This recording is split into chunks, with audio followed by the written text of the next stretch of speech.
जी sir. देखो बेटा, transformer का बेसिक एक्शन क्या होता है? अगर आपसे कोई ट्रांसफार्मर की बेसिक डेफिनेशन पूछे तो ये करता क्या है? ये सिर्फ एक इलेक्ट्रिकल आइसोलेशन पैदा करता है जिसमें हम वोल्टेज और करंट अपने हिसाब से कम और ज्यादा कर सकते हैं। मैंने कुछ टर्म यूज किए, इलेक्ट्रिकल आइसोलेशन, वोल्टेज कम और ज्यादा।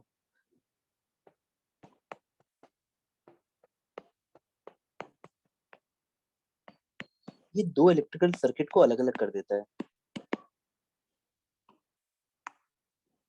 मैं कोशिश करूंगा कि तुम सही तरीके से एक बार में नोट्स बना लो ताकि ट्रांसफार्मर दोबारा ना पढ़ना पड़े बेटा।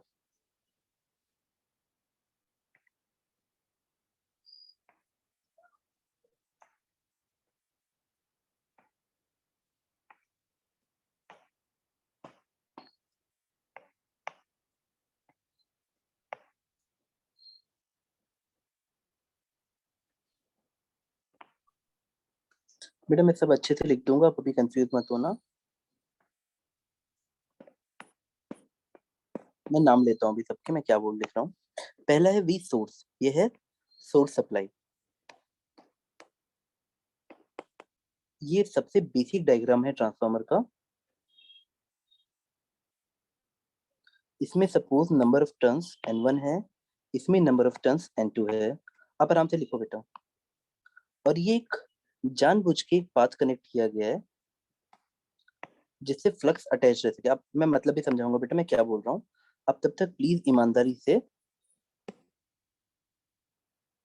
इसके नोट्स बनाओ। पहले पहले सिर्फ नोट्स बनाने पे ध्यान दो बेटा।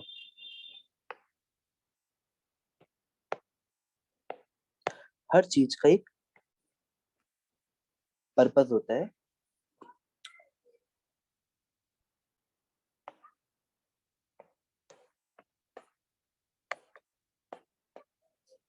ट्रांसफार्मर का बेसिक पर्पस होता है कि वोल्टेज कम और ज्यादा करना।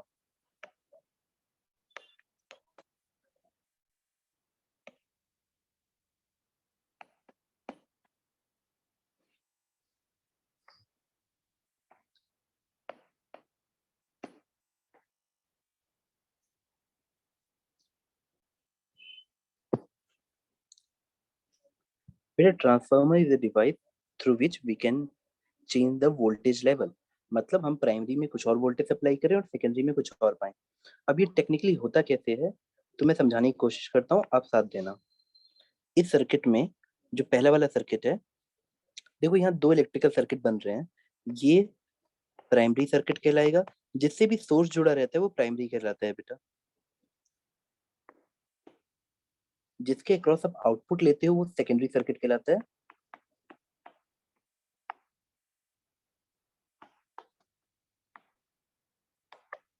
सेकेंडरी सर्किट, प्राइमरी सर्किट बेटा। बेटा यहाँ तक नोट किया, आपको समझ आ रहा है सब कुछ?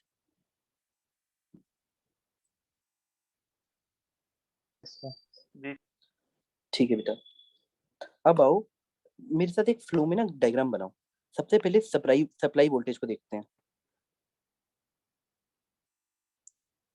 ये वी सप्लाई है।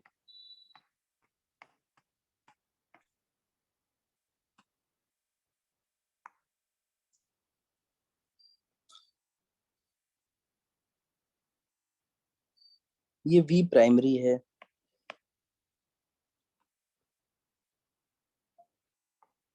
और ये वी सेकेंडरी है। पहले ये डायग्राम जानबूझ के बताओ बेटा, बनाओ, क्योंकि बच्चे ये वाले डायग्राम नहीं बनाते हैं बाद में वो एग्जाम में -1 की गड़बड़ी करके आते हैं।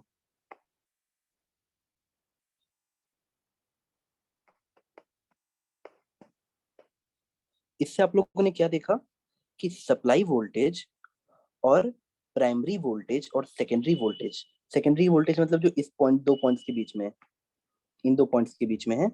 प्राइमरी वोल्टेज मतलब जो इन दो पॉइंट्स के बीच में है। और सप्लाई जो हम एसी सप्लाई दे रहे हैं। आई होप आप लोगों ने देखा कि 180 डिग्री का फेज है। मतलब अगर हम इसमें पूछें कितना फेज डिफरेंस है तो आएगा 180 डिग्री का उल्टा हो जा रहा है। और इसमें भी ये ऑब्जर्व किया बेटा आपने?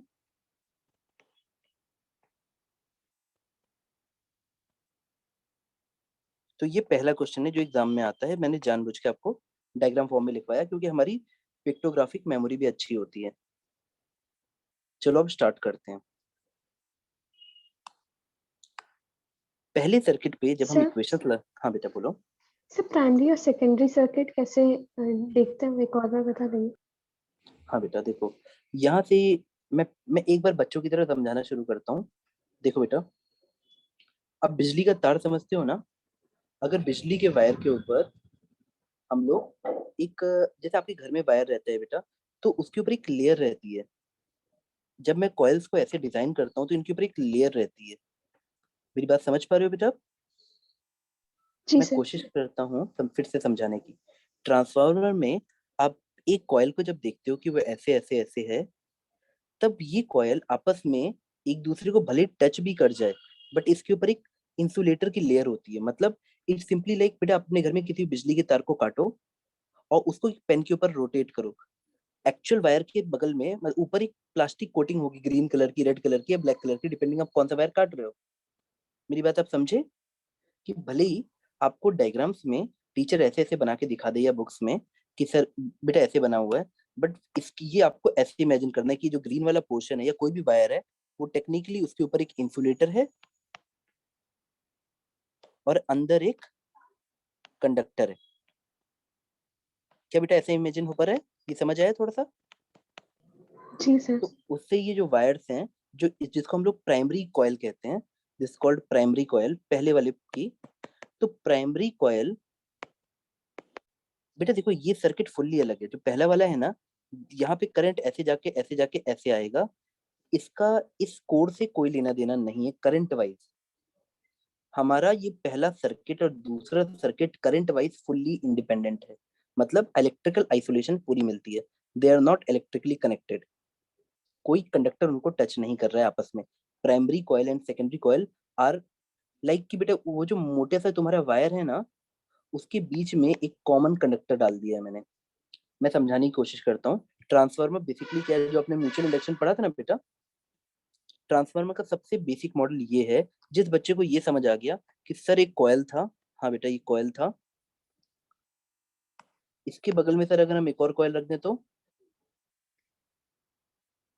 और दोनों के बीच में एक कॉमन, दोनों के बीच में अगर हम एक कॉमन कोई भी मटेरियल रख दें, जो कि ये कोई बीच में अंदर से एक रॉड टाइप का रख दो जो कॉमन रहेगा। इसका पर्पस क्या होता है मैं समझाता हूँ। तुम लोगों ने एक चीज पढ़ी थी जो शायद तुम्हें याद हो, कि मैग्नेटिक फील्ड किसी भी मटेरियल की प्रेजेंस में, अंदर एक मटेरियल रख दो, मैग्नेटिक फील्ड किसी मटेरियल की प्रेजेंस में बढ़ जाती है। आपको याद आया बेटा? हमने मैटर की प्रॉपर्टी में पढ़ा था कि मैग्नेटिक फील्ड इंक्रीजेस इन मैटर। तो हम जानबूझ के बीच में एक रॉड रख देते हैं, ताकि जो इस करंट से, प्राइमरी करंट से जो मैग्नेटिक फील्ड अंदर बने ना बेटा, म्यू नॉट एन आई, उससे जो ये फ्लक्स बने और वो बढ़ जाए और उस फ्लक्स का कोई लॉस ना हो, वही फ्लक्स सेकंड कॉइल तक चले जाए। क्या आप मेरी बात थोड़ी बहुत समझ पाए बेटा? इस मटेरियल को बीच में रखने का क्या पर्पज है, जिसे हम लोग कोर कहते हैं, इसको रखने का क्या पर्पज है? ताकि यहाँ से जो फ्लक्स चले वो पूरा दूसरी कॉइल तक पहुंचे, सेम फ्लक्स। क्या आपको थोड़ी सी बात समझ आई? मैग्नेट कुछ भी नहीं है। जो हमने दो कॉइल, कॉइल वन और कॉइल टू को बैक टू बैक रखा है बेटा, बीच में कॉमन मटेरियल डाल के, ताकि फ्लक्स अच्छा कैरी हो। मतलब जो इसके अंदर फ्लक्स चेंज हो, वही फ्लक्स चेंज यहाँ पहुंच जाए। अब ये दोनों सर्किट आपस में फुल्ली इंडिपेंडेंट है। देख पा रहे हो बेटा? आप यहाँ पे देखो, पहले वाले सर्किट में, फर्स्ट सर्किट में आपने सप्लाई दी है, इस कॉइल के थ्रू करंट बह रहा है ऐसे। सेकंड कॉइल में बस आपने फ्लक्स चेंज किया है बेटा, फ्लक्स चेंज किया है। उस फ्लक्स चेंज से यहाँ जो वोल्टेज पैदा होगा वो करंट बहा देगा। क्या तुम्हें मेरी बात थोड़ी बहुत समझ आई बेटा? जी सर। मैं फिर कोशिश करता हूँ कि ट्रांसफार्मर का बेसिक फंक्शन क्या होता है। हमने एक कॉइल वाला सर्किट लिया, फिर उसी फ्लक्स को, ये डायग्राम सुंदर बनाने के लिए दिया जाता है। रियल डायग्राम ये होता है। देखो, दो कॉइल बैक टू बैक रखी है, इस कॉइल फर्स्ट कॉइल से करंट बहेगा तो उसके अंदर अच्छा खासा फ्लक्स पैदा होगा। उस मैग्नेटिक फ्लक्स को हम बढ़ा के रखने के लिए या मेंटेन करने के लिए बीच में एक मटेरियल डाल देते हैं जिसे हम कोर कहते हैं। अगर आप कहीं पे पढ़ो कि एयर कोर है, दैट मीन्स सिर्फ दो कॉइल बैक टू बैक ऐसे रखी हुई है, बीच में कोई मटेरियल नहीं है। एयर कोर में मतलब बीच में गायब रहता है। और कोर का पर्पस क्या होता है कि फ्लक्स सेम कैरी हो जाए, फ्लक्स लीकेज कम हो। क्या आप मेरी बात समझे बेटा? और ये डायग्राम उन बच्चों को नहीं समझ आएगा जो ये कॉन्सेप्ट नहीं समझेंगे कि जो कॉइल आप लगाते हैं ये फुल्ली एक दूसरे से इंसुलेटेड होती है। आप प्लीज वैसे ही इमेजिन कीजिए, घर में एक बिजली का तार है आपके, जो इलेक्ट्रिकल कंडक्टर्स आपके घर पे रहते हैं ना बेटा, उनके ऊपर एक कोटिंग होती है इंसुलेटर की। आप अब उसकी ना कॉइलिंग करेंगे तो वो है आपका एक्चुअल कॉइल। मेरी बात समझ गए बेटा यहाँ तक? जी सर। तो चलो सेकंड वाले पेज को मैं समझाता हूँ फिर से। देखो, अभी तक आपने ये सीखा कि हमने एक प्राइमरी सर्किट लिया। अब प्राइमरी सर्किट पे ध्यान दो बेटा। हमने एक प्राइमरी सर्किट लिया,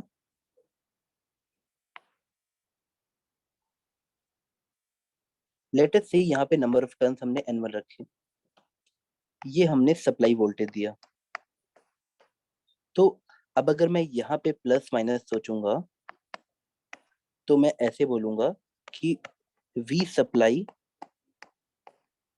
plus V primary equal to 0। तो मेरी V प्राइमरी V सप्लाई की उल्टी आती है, वही मैंने डायग्राम फॉर्म में दिखाया आपको यहाँ पे फ्रंट पेज पे। क्या आप लोगों ने देखा बेटा? क्या आपको ये समझ आया बेटा? V सप्लाई और V प्राइमरी में 180 डिग्री का फेज शिफ्ट होता है। ये बात समझ आई बेटा? जी सर। Yes sir. ठीक है। अब होता क्या है बेटा, आप लोग समझदार हो, मैं आपसे बोलूं कि यहाँ ये V प्राइमरी कितना होगा तो आप बोलोगे सर सिंपल है सर, जो भी फ्लक्स होगा यहाँ पे, फ्लक्स चेंज, एक एक लूप को पकड़ लेते हैं, इसके अक्रॉस जो फ्लक्स चेंज हो रहा है d5 बाई dt, उतना वोल्टेज एक लूप में होगा। तो ऐसे मान लीजिए N1 लूप है तो V primary must be magnitude wise, अगर एग्जैक्ट लिखना है तो minus d5 by dt into N1। किसी को ये बात समझ आई बेटा? N d5 by dt voltage across primary will be like this thing. यहाँ तक क्लियर है बेटा? जी सर। अच्छा ठीक है। देखो, जो फ्लक्स प्राइमरी में है, जैसे प्राइमरी में फ्लक्स चेंज हो रहा है वही सेकेंडरी से भी एग्जैक्टली वही लिंक करता है। तो इसका फ्लक्स चेंज होना और इसका फ्लक्स चेंज होना बिल्कुल आइडेंटिकल होगा, मतलब flux linkage is very same between primary and secondary. इसीलिए सेकेंडरी में भी वही उतार और चढ़ाव, यानी both are in same phase. But यहाँ पे फ्लक्स सेम हुआ है पर इसके नंबर ऑफ टर्न्स कितने हैं बेटा? N2। तो इसका वोल्टेज कितना हो जाएगा? फ्लक्स सेम है, ये जो फ्लक्स जा रहा है, फ्लक्स की भी एक लूप बनती है, फ्लक्स वाली लूप सेम है, लेकिन इसका वोल्टेज अलग होगा सेकेंडरी का, क्योंकि इसमें नंबर ऑफ टर्न्स हमने अलग रखे हैं। क्या आपको यहाँ तक कोई बात समझ आ रही है बेटा? तो V सेकेंडरी इतना आ जाता है। नोट कर लो, कर लिया बेटा? सर थोड़ा सा नोट करो। हाँ, अब अच्छे से नोट करो, टेक योर टाइम बेटा। जब तक तुम ये डायग्राम बनाओगे ना, आप कभी कंफ्यूज नहीं होगे कि फ्लक्स सेम जाता है और voltage across the whole coil will be number of turns into change of flux. और यहाँ पे भी वैसे। अब तुम समझदार बच्चे हो, इसको इक्वेशन 1 रखो, इसको इक्वेशन 2 रखो। लिया बेटा? बेटा जितना डूब के तुम लोग थ्योरी लेक्चर समझोगे ना, उतना ही डूब के तुम अच्छे क्वेश्चन कर पाओगे। बिल्कुल फीलिंग लेके समझना कि सर ठीक है सप्लाई पे एसी दी गई है, अच्छा अच्छा अच्छा सर, सप्लाई वाला जो पहला सर्किट है उसे प्राइमरी सर्किट कहते हैं, ठीक है सर। जिसके अक्रॉस आउटपुट लेते हैं सर उसको सेकेंडरी सर्किट कहते हैं।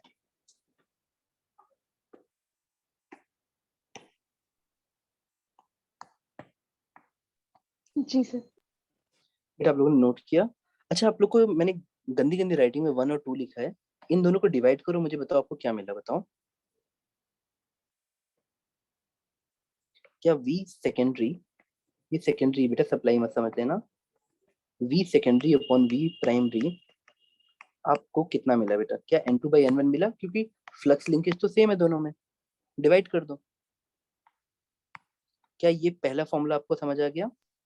जी यस यस तो एग्जाम में ऐसे बिल्कुल फंडामेंटल गरीबी रेखा से नीचे वाले क्वेश्चन ऐसे आते हैं और बच्चे फिर भी गलत करते हैं। मैं क्वेश्चन दूं अभी इस पे, जितना मैंने पढ़ाया है उस पे क्वेश्चन दूं बेटा? Yes sir. यस देखो,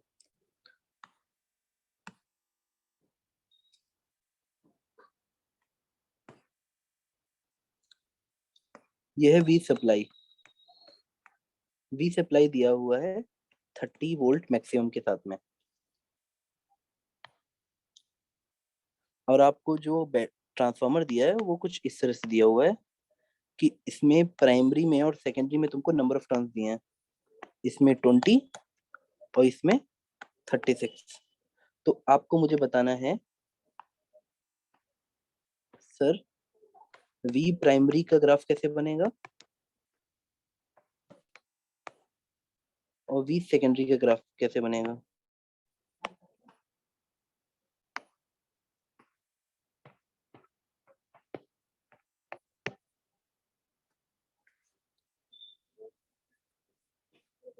और आपके बैच से मेरी एक रिक्वेस्ट है, ये जो आपके सीनियर भैया लोग वाला बैच है, एन दीदी एन भैया वाला और ये अजय दीदी वाला, वो जितनी रैंक लाएगा उसमें से हर बच्चे की जिम्मेदारी 1000 रैंक कम करके लाने की।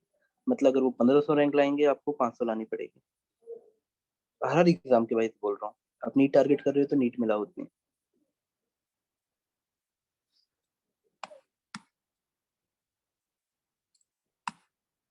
चलो बेटा यहाँ तक समझ आया? करें? आपको वी प्राइमरी और सेकेंडरी का ग्राफ बनाना है और ग्राफ में मुझे बस वैल्यू बता दो कितनी आएगी मैक्सिमम वैल्यू। वी प्राइमरी का मैक्स कितना हो, ग्राफ तो बन ही जाएगा।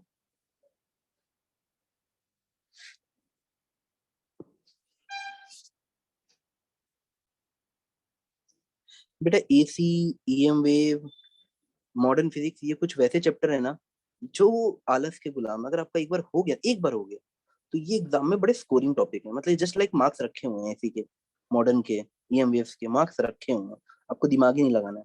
आखिरी में समझ आएगा कि सर चैप्टर 2 टाइप के हैं फिजिक्स में, कुछ रोटेशन की तरह हैं, कुछ आपके इलेक्ट्रोस्टैटिक और मैग्नेटिज्म की तरह हैं जिनके लिए रिवीजन चाहिए होता है, और कुछ के मतलब जिन पे दिमाग लगाना एक्स्ट्रा, और कुछ के लिए सिर्फ रिवीजन चाहिए। ये सब टॉपिक आप रिवीजन करते रहना, कभी आपको एग्जाम में बॉदर नहीं कर पाएगा।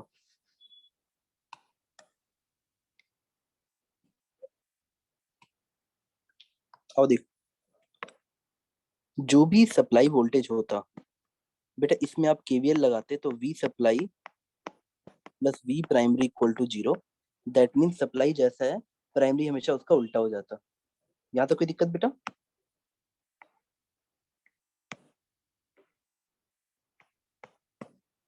कोई दिक्कत बेटा?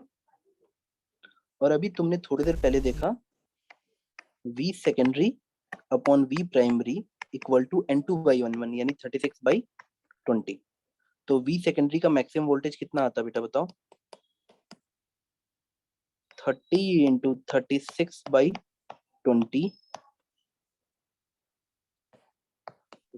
कितना आ जाता? 54। तो यहाँ पे पेपर में एक 54 वाला आपका वेट कर रहा होता, और अब की मर्जी आप गलत करते या सही। क्वेश्चन समझ? 30 है क्या बेटा?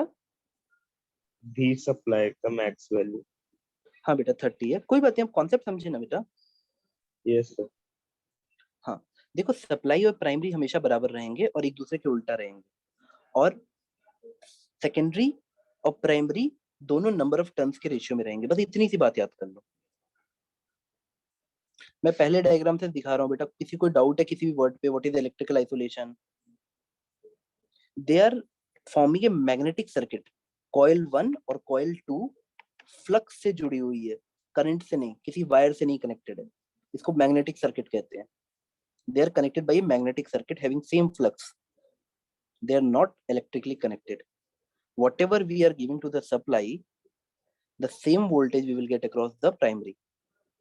but in opposite phase.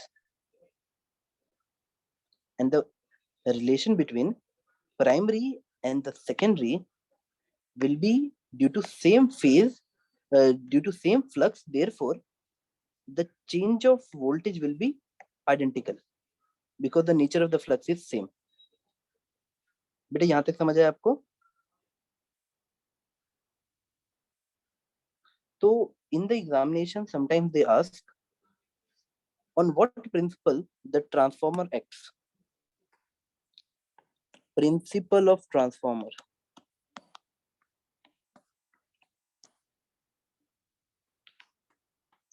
You should know one thing.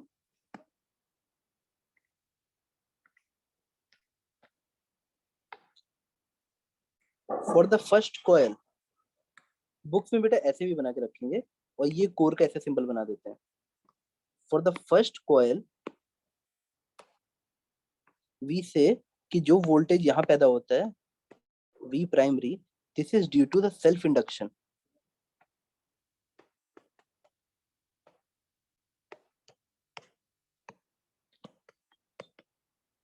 फिर इससे इंड्यूस होकर जो वोल्टेज यहाँ पैदा होता है सेकेंडरी में, we called it mutual induction.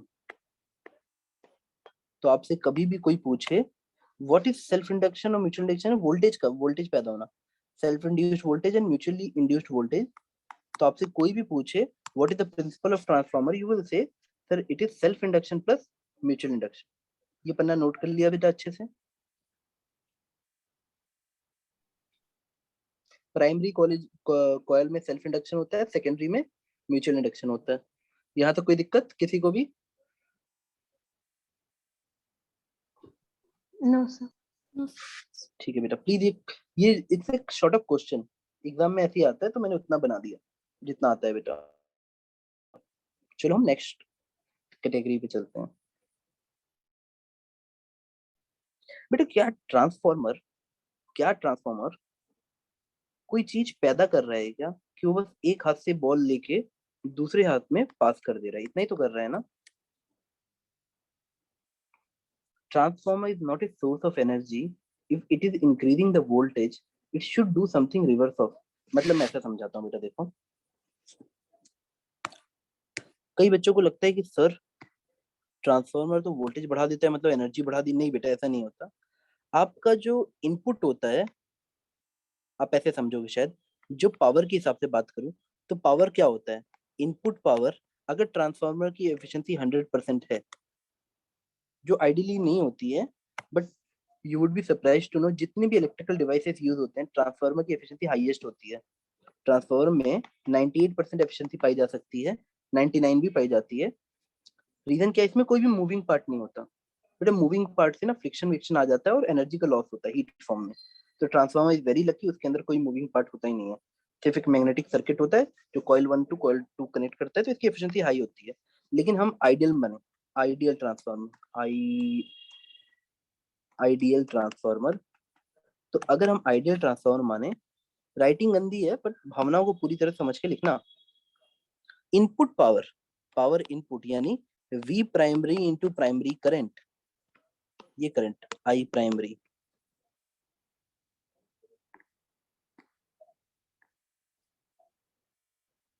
ये देखो बेटा यहाँ पे सेकेंडरी वोल्टेज V सेकेंडरी और सेकेंडरी करंट. बेटा कभी भी कोई भी ट्रांसफार्मर वो सोर्स ऑफ एनर्जी नहीं है, तो जितनी इनपुट पावर आप ले रहा होगा उतना ही वो आउटपुट पावर दे देगा. क्या तुम्हें मेरी बात समझ आई? Power output will be same. अगर एक ट्रांसफार्मर आइडियल है तो V primary into I primary equal to V secondary into I secondary. अब इससे किसी की भावनाएं कुछ समझ आई उसे, तो क्या लिखोगे बेटा इसके बाद? आप बताओ, बोलो. आप बोलोगे सर आपने थोड़ी देर पहले लिखवाया था कि sir primary voltage by secondary voltage. तो एक बच्चा ऐसे लिख लेगा सर मुझे इतना समझ आ रहा है कि V secondary by V primary था N2 by N1, where N2 is the number of turns of first second coil and N1 is first. मतलब प्राइमरी के नंबर ऑफ टर्न्स n1 है, सेकेंडरी के n2 है, and this will be equal to, अब just opposite कर दो क्योंकि यहाँ से आप देख सकते हो vp v secondary by vp will be ip by I secondary। क्या यहाँ तक नोट कर लिया बेटा? यानी करंट का रेशियो जस्ट अपोजिट होता है, जो वोल्टेज का रेशियो होता है नंबर ऑफ टर्न्स में, this is for ideal transformer. हो गया बेटा इतना? नोट कर लिया? सर एक आराम से नोट करो, कोई जल्दी नहीं है, तो भावनाओं को समझ लेना। अगर मैं तुमको प्राइमरी करंट दूं तो सेकेंडरी करंट का ग्राफ बना लेना। जी सर। हो गया? अब देखो, this is for an ideal transformer, ideal transformer लिखना बगल में, this is for an ideal transformer.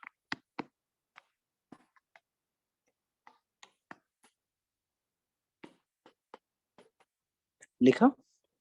अब चलो आगे बढ़ते हैं। अगर आइडियल ट्रांसफार्मर ना हो, इस टाइप का हो, तो एफिशिएंसी 98, कुछ इलेक्ट्रिकल लॉसेस हो रहे हो, गर्मी पैदा हो रही हो, रेजिस्टेंस हो कॉइल 1 और कॉइल 2 में, जैसा सब कॉइल्स में होता है बेटा, ठीक है? तो क्या होगा, चलो नेक्स्ट पेज पे लिखवाता हूँ। नो, इसके ऊपर हेडिंग डालना आइडियल ट्रांसफार्मर, अगले वाले की है non ideal transformer.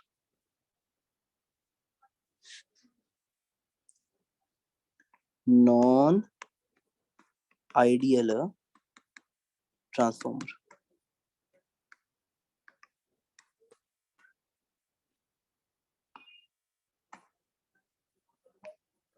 Non ideal transformer.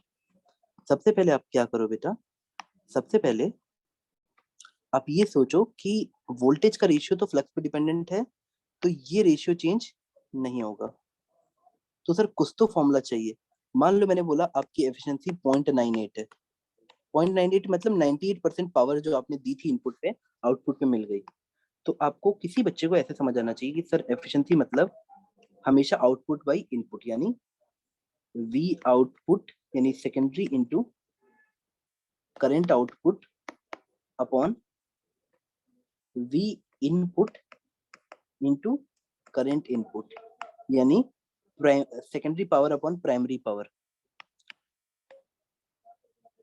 बेटा क्या आपको ये बात समझ आई? आपने इतना लिखा पहले, एफिशिएंसी पावर के टर्म्स में हम डिफाइन करेंगे। अरे सिंपली बेटा मैं एफिशिएंसी को ऐसे बता रहा हूँ, V secondary into I secondary upon, ये सेकेंडरी वाला है, सप्लाई वाला नहीं, प्राइमरी इंटू करंट पॉइंट, ये लिखा बेटा आप लोगों ने। अब एक और चीज, तो बच्चे को ये कंफ्यूजन होती है, अच्छा सर तो हमारा डिफॉल्ट क्या मारेगा, रेशियो हमारा किसकी वजह से चेंज हुआ, करंट की वजह से या वोल्टेज की वजह से? बेटा वोल्टेज में कोई लफड़ा नहीं है, वोल्टेज अभी भी वही है N2/N1। तो जो बच्चा नॉन आइडियल ट्रांसफार्मर के लिए बनाएगा उसका आंसर ऐसे आ जाएगा sir, N2/N1 into I secondary by I primary. अगर यही एफिशिएंसी 100% यानी 1 होती है तो I secondary by I primary N1/N2 हो जाता है, और नहीं है तो हमें निकालना पड़ेगा। तो नॉन आइडियल के लिए ये रहता है बिहेवियर, ठीक है बेटा? वोल्टेज हमेशा उसी रेशियो में रहेगा क्योंकि वो फ्लक्स चेंज की वजह से निकल रहा है। क्लियर हुआ? कोई डाउट? तो लेट्स मूव ऑन, ठीक है? इसे नोट कर लेना बेटा, नॉन आइडियल ट्रांसफार्मर वाले न्यूमेरिकल में मैक्सिमम बच्चे गलती करके आते हैं, वो इसकी थ्योरी जबरदस्ती लगाना चाहते हैं, ये वाली थ्योरी, वो रट्टा मारते हैं इसका और एग्जाम में जबरदस्ती पुट करते हैं, ये नहीं लगाना है आपको। तुम ये समझो कि ये ब्रह्म सत्य है, N2/N1, N2/N1 वोल्टेज रेशियो के बराबर है, ये सत्य है। लेकिन efficiency power output by power input, यानी करंट का रेशियो कई बार ये होगा और नहीं भी होगा, आइडियल के लिए होगा, नॉन आइडियल के लिए नहीं होगा। चलो हम आगे बढ़ते हैं बेटा, ठीक है बेटा? बेटा किसी बच्चे को कोई डाउट है यहाँ तक? सर हाँ बोलो बेटा बोलो। सर आउटपुट वाले से सर्किट में से वहां पर से जेड क्या है? इम्पीडेंस, कुछ भी कनेक्ट तो करोगे ना, सर्किट तो कंप्लीट करोगे ना, शॉर्ट सर्किट कर दोगे रे, आग लग जाएगी। जी हैवी रश ऑफ इलेक्ट्रॉन ऐसे कनेक्ट कर दोगे क्या? हैवी रश ऑफ इलेक्ट्रॉन जाएगा तो ये वायर गर्म हो जाएगा, आग लग जाएगी। आग लगानी है क्या तुम? एग्जाम में लगाना बेटा। बात समझ आई? सर्किट तो बनाओगे ना? जी और ये ट्रांसफार्मर क्यों लगा रहे हो? कहीं तो सप्लाई लोगे ना। ट्रांसफार्मर का पर्पस है बेटा, ये हर तुम ना किसी भी जगह पे जाओगे तो पोल माउंटेड एक सप्लाई रहती है। इसका पर्पस मैं चलो थोड़ा सा तुम्हें इंटरेस्ट के हिसाब से बता देता हूँ। Why AC is preferred over DC for longer distances? For longer distances, ये 220 के करीब किलोमीटर से ऊपर आता है। फॉर लॉन्गर डिस्टेंसेस एसी को प्रेफर किया जाता है डीसी के ओवर। लॉसेस के हिसाब से बता रहा हूँ, पैसे के हिसाब से। बिजली का लॉस हो जाता है जब हम डीसी यूज करते हैं। एसी क्यों सक्सेसफुल रहती है? Y AC successful? ट्रांसफार्मर की वजह से। क्योंकि हाई वोल्टेज में हम दूर तक भेज सकते हैं। तो बिजली मान लो तुमने जनरेशन किया नॉर्मल पे, अब तुमने नॉर्मल पे जनरेशन किया, उसके बाद एक स्टेप अप ट्रांसफार्मर लगा दिया। स्टेप अप ट्रांसफार्मर क्या होता है मैं समझाता हूँ, देखो। इसको कॉन्सेप्ट के थ्रू समझ लो, मैं अच्छे से डायग्राम बना के समझा देता हूँ। ध्यान दे लो, क्यों एसी अच्छा है तुम्हें समझ आएगा। यहाँ तुमने जनरेशन किया फर्स्ट पॉइंट पे, मान लो तुम लोग रिंगाली डैम पे गए और वहां बिजली पैदा कर दी। रिंगाली डैम में, अंगुल के पास का ही ले लेते हैं बेटा। रिंगाली डैम में तुमने बिजली पैदा की। अब तुमने बिजली पैदा की और यहाँ पे ये बिजली जो पैदा हुई उसके बगल में हमने एक लगाया स्टेप अप ट्रांसफार्मर। और स्टेप अप वर्ड से पकड़ो, स्टेप अप। इसमें क्या होता है, मान लो N1 लाइक 30 है, तो यहाँ पे N2 रख देते हैं 3000। अब इस भावनाओं से तुम्हें क्या समझ आ रहा है कि हमने अपने वोल्टेज को पैदा ऐसे किया और सप्लाई कैसे कर दिया? भावनाओं को समझ पा रहे हो? हाई सप्लाई कर दिया। N2/N1 रेशियो, यही हमारा वोल्टेज का रेशियो आएगा। अब लॉन्गर ट्रांसमिशन में यही जो हम स्टेप अप करते हैं ये हमारे काम आ जाता है। अब हम जब घरों पे बिजली लेनी होती है तब हम यहाँ स्टेप डाउन ट्रांसफार्मर लगा देते हैं। स्टेप डाउन क्या करता है? वोल्टेज कम कर देता है, क्योंकि वोल्टेज रहता है हमारा उसके रेशियो में नंबर ऑफ टर्न्स के। तो यहाँ उल्टा कर देंगे, फिर यहाँ पे हमारा N1 रख देंगे बड़ा और N2 रख देंगे छोटा, ताकि वोल्टेज फिर यहाँ कम होके हमें आउटपुट पे मिल जाए और हम अपने घर पे खुशी खुशी हल्का वाला 220 वोल्ट आरएमएस यूज कर लेते हैं घर पे। क्या आपको मेरी बात समझ आई? बेटा हाई वोल्टेज पे जनरेशन ट्रांसमिशन लॉस कम होते हैं। बिजली को हम जम्मू कश्मीर में पैदा करके पावर ग्रिड कंपनी की मदद से हम केरला तक भेज सकते हैं कम लॉस पे, अगर हम हाई वोल्टेज ट्रांसफार्मर यूज करते हैं, स्टेप अप ट्रांसफार्मर यूज करते हैं।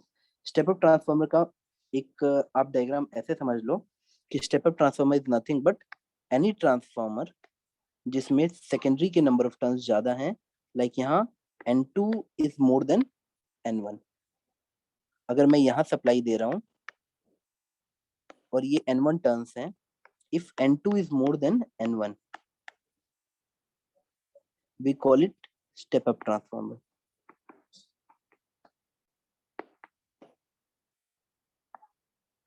तो आप मुझे बताओ, मैं आपको एक क्वेश्चन दे रहा हूँ, अगर यहाँ पे 30 टर्न है और यहाँ पे 80 टर्न है, तो ये ट्रांसफार्मर स्टेप अप है कि स्टेप डाउन है? जल्दी बताओ।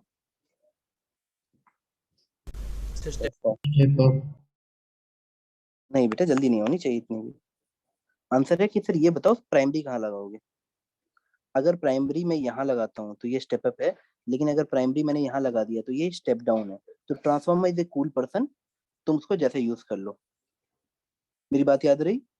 कोई ट्रांसफार्मर घर से पैदा होके स्टेप अप और स्टेप डाउन नहीं होता है। जहां तुम प्राइमरी लगाओगे, इंसान पैदा वैसे ही होता है, कोई अपने इनपुट से आउटपुट बढ़ा लेता है तो उसको स्टेप अप कह दोगे। यानी यहाँ सप्लाई हुई, यहाँ सप्लाई हुई, तो ये अगर ये N2 है और ये N1, N2 greater than N1 है इस केस में, तो ये स्टेप अप कहलाएगा।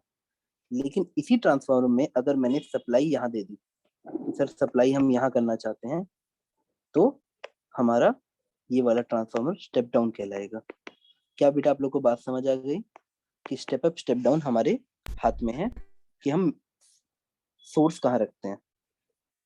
अगर वोल्टेज बढ़े तो स्टेप अप है, वोल्टेज घटे तो स्टेप डाउन है। समझ गए? यस ठीक है बेटा। बेटा प्लीज लेक्चर नोट्स अच्छे से बनाना। आप इस पेज का इंटेंशन क्या था, आपको understanding of step up and step down transformer पढ़ाना था। ठीक है, हम आगे बढ़े। नेक्स्ट क्वेश्चन पे आए बेटा।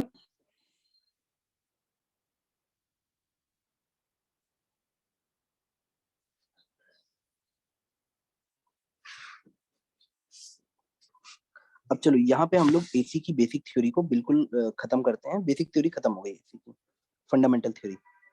अगर आप कभी भी एनसीईआरटी खोल के देखोगे तो you have covered every bit of AC basic form में।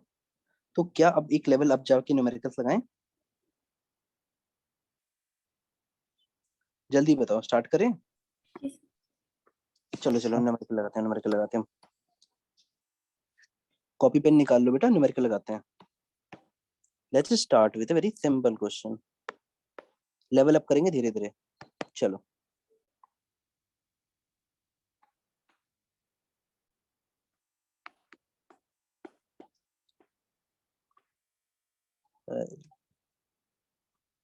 देखो, जिस बुक में जैसे क्वेश्चन आते हैं हमें उस हिसाब से ढलना पड़ता है।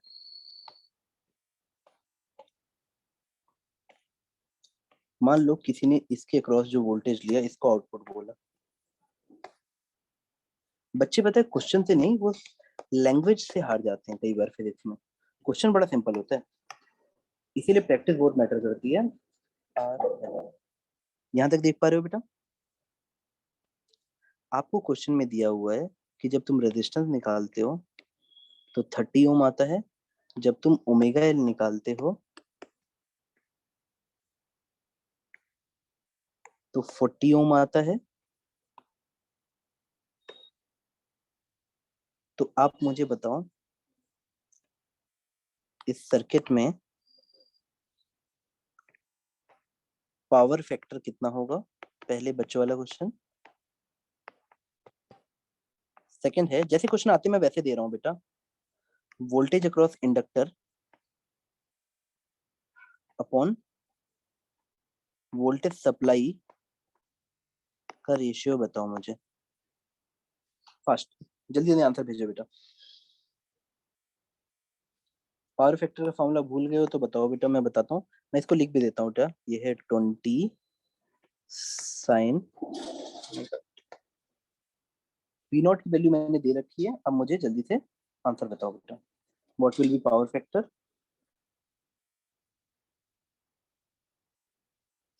जो बच्चे फॉर्मूला लिस्ट नहीं बनाएंगे एसी में वो पछताएंगे। एसी में फॉर्मूला लिस्ट बनाना बहुत जरूरी है। V R M S into I R M S into cos five.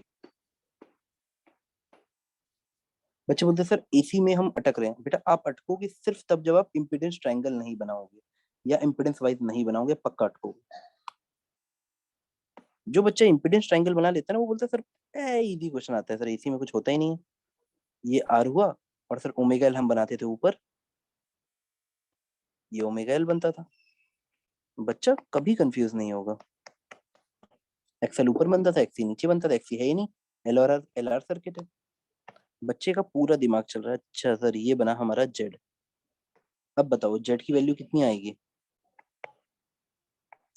और ये शक्तिमान बच्चों, जेड 50 दिख रहा है कि नहीं? 30 40 50।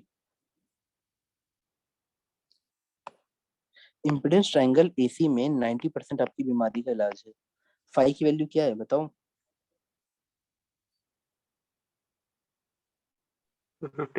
53 हाँ वेरी गुड। तो अब एक बच्चा कूद कूद के करेगा, अरे sir V R M S क्या है? यकीन मानो बेटा, बात ये नहीं है कि एसी कितना अच्छा समझ आ रहा है। बात ये है कि 11 से 12 तक के पूरे सिलेबस में किसने रिवीजन वाली स्ट्रेटजी बना ली। कौन हक से आगे बढ़ के मांग रहा है कि सर अभी मैंने 10 दिन पहले ये टॉपिक रिवाइज किया, सर क्या मेरे को एक मॉक पेपर मिल सकता है क्या? बेटा revision will define your entrance, not your current understanding of the topic. वो सिर्फ आपकी दिमाग दिखाती है। करंट अंडरस्टैंडिंग की टॉपिक आपको कितना डेप्थ तक समझ आ रहा है, आपको सिर्फ दिमाग दिखाता है कि आपका दिमाग कितना अच्छा है, और कुछ नहीं। वी आर एम एस की वैल्यू कैसे निकालते थे बेटा? याद करो, V max by root two तो दिस बाई, कोई दिक्कत यहाँ तक बेटा? ये बेटा सर पावर 12/7 हो जाएगा। पावर फैक्टर सिर्फ cos फाई होता है, ये टोटल पावर लिख दिया मैंने गलती से, सॉरी। पावर फैक्टर सिर्फ आपका cos फाई होता है, ठीक है? सॉरी मैं फ्लो में, पावर फैक्टर तो आपको दिख गया होगा बेटा कितना आ रहा है, cos फाई पावर फैक्टर कितना है बेटा? 3/5। ठीक है। पावर फैक्टर बड़ा शांत सुशील बच्चा है, वो आपको बहुत सारी चीजें बताता है, पता है कि sir only 60% of the energy will be used in the circuit. बहुत सारी चीजें हैं, अगर आप ध्यान दे पाओ तो धीरे धीरे हम समझते हैं। चलो हम पावर भी निकाल देते हैं, मैंने ये फॉर्मूला लिखा है तो पावर भी निकाल देते हैं। This is average power. Notes बेटा अच्छे से बना लेना। एवरेज पावर ऐसे निकलता है बेटा, V R M S I R M S cos phi, sorry हाँ, वी आर एम एस कितना हुआ बेटा 20/√2। आई आर एम एस कैसे निकलेगा बेटा? आई आर एम एस होता है V R M S by mod Z और जेड। हाँ बेटा, नीचे √2 भी नहीं है ना? क्या बेटा? तो VRMS/√2 mod z ना? अरे √2 वी आर एम एस में तो V0/√2 आएगा ना रे। अच्छा हाँ सर। तो 20/√2 वी आर एम एस को फिर से लिखोगे 20/√2। मॉड जेड की वैल्यू आपने निकाल ली पूरे 50, cos फाई की वैल्यू आप निकाल चुके हो 3/5। तो आप आंसर देने के पोजीशन में हो। Power, average power given by the circuit. अगर आपसे कोई पूछे कि एक साइकिल में कितनी एनर्जी लेता है, बस इस पावर से उस साइकिल के टाइम पीरियड को मल्टीप्लाई कर देना, एनर्जी आ जाएगी।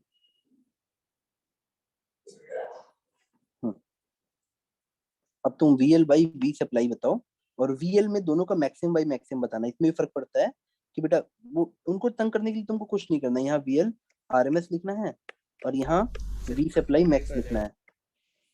उनको तंग करने के लिए तुमको एक छोटा सा चेंज लाना है और तुम तंग हो सकते हो।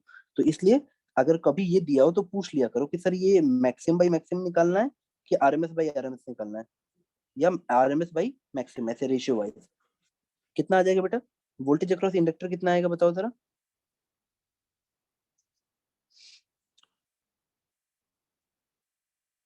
Sir 16 volt. 16 वोल्ट आएगा। देखो एक बच्चा ऐसे भी सोच सकता है कि सर अगर मैं यहाँ करंट से मल्टीप्लाई करूं,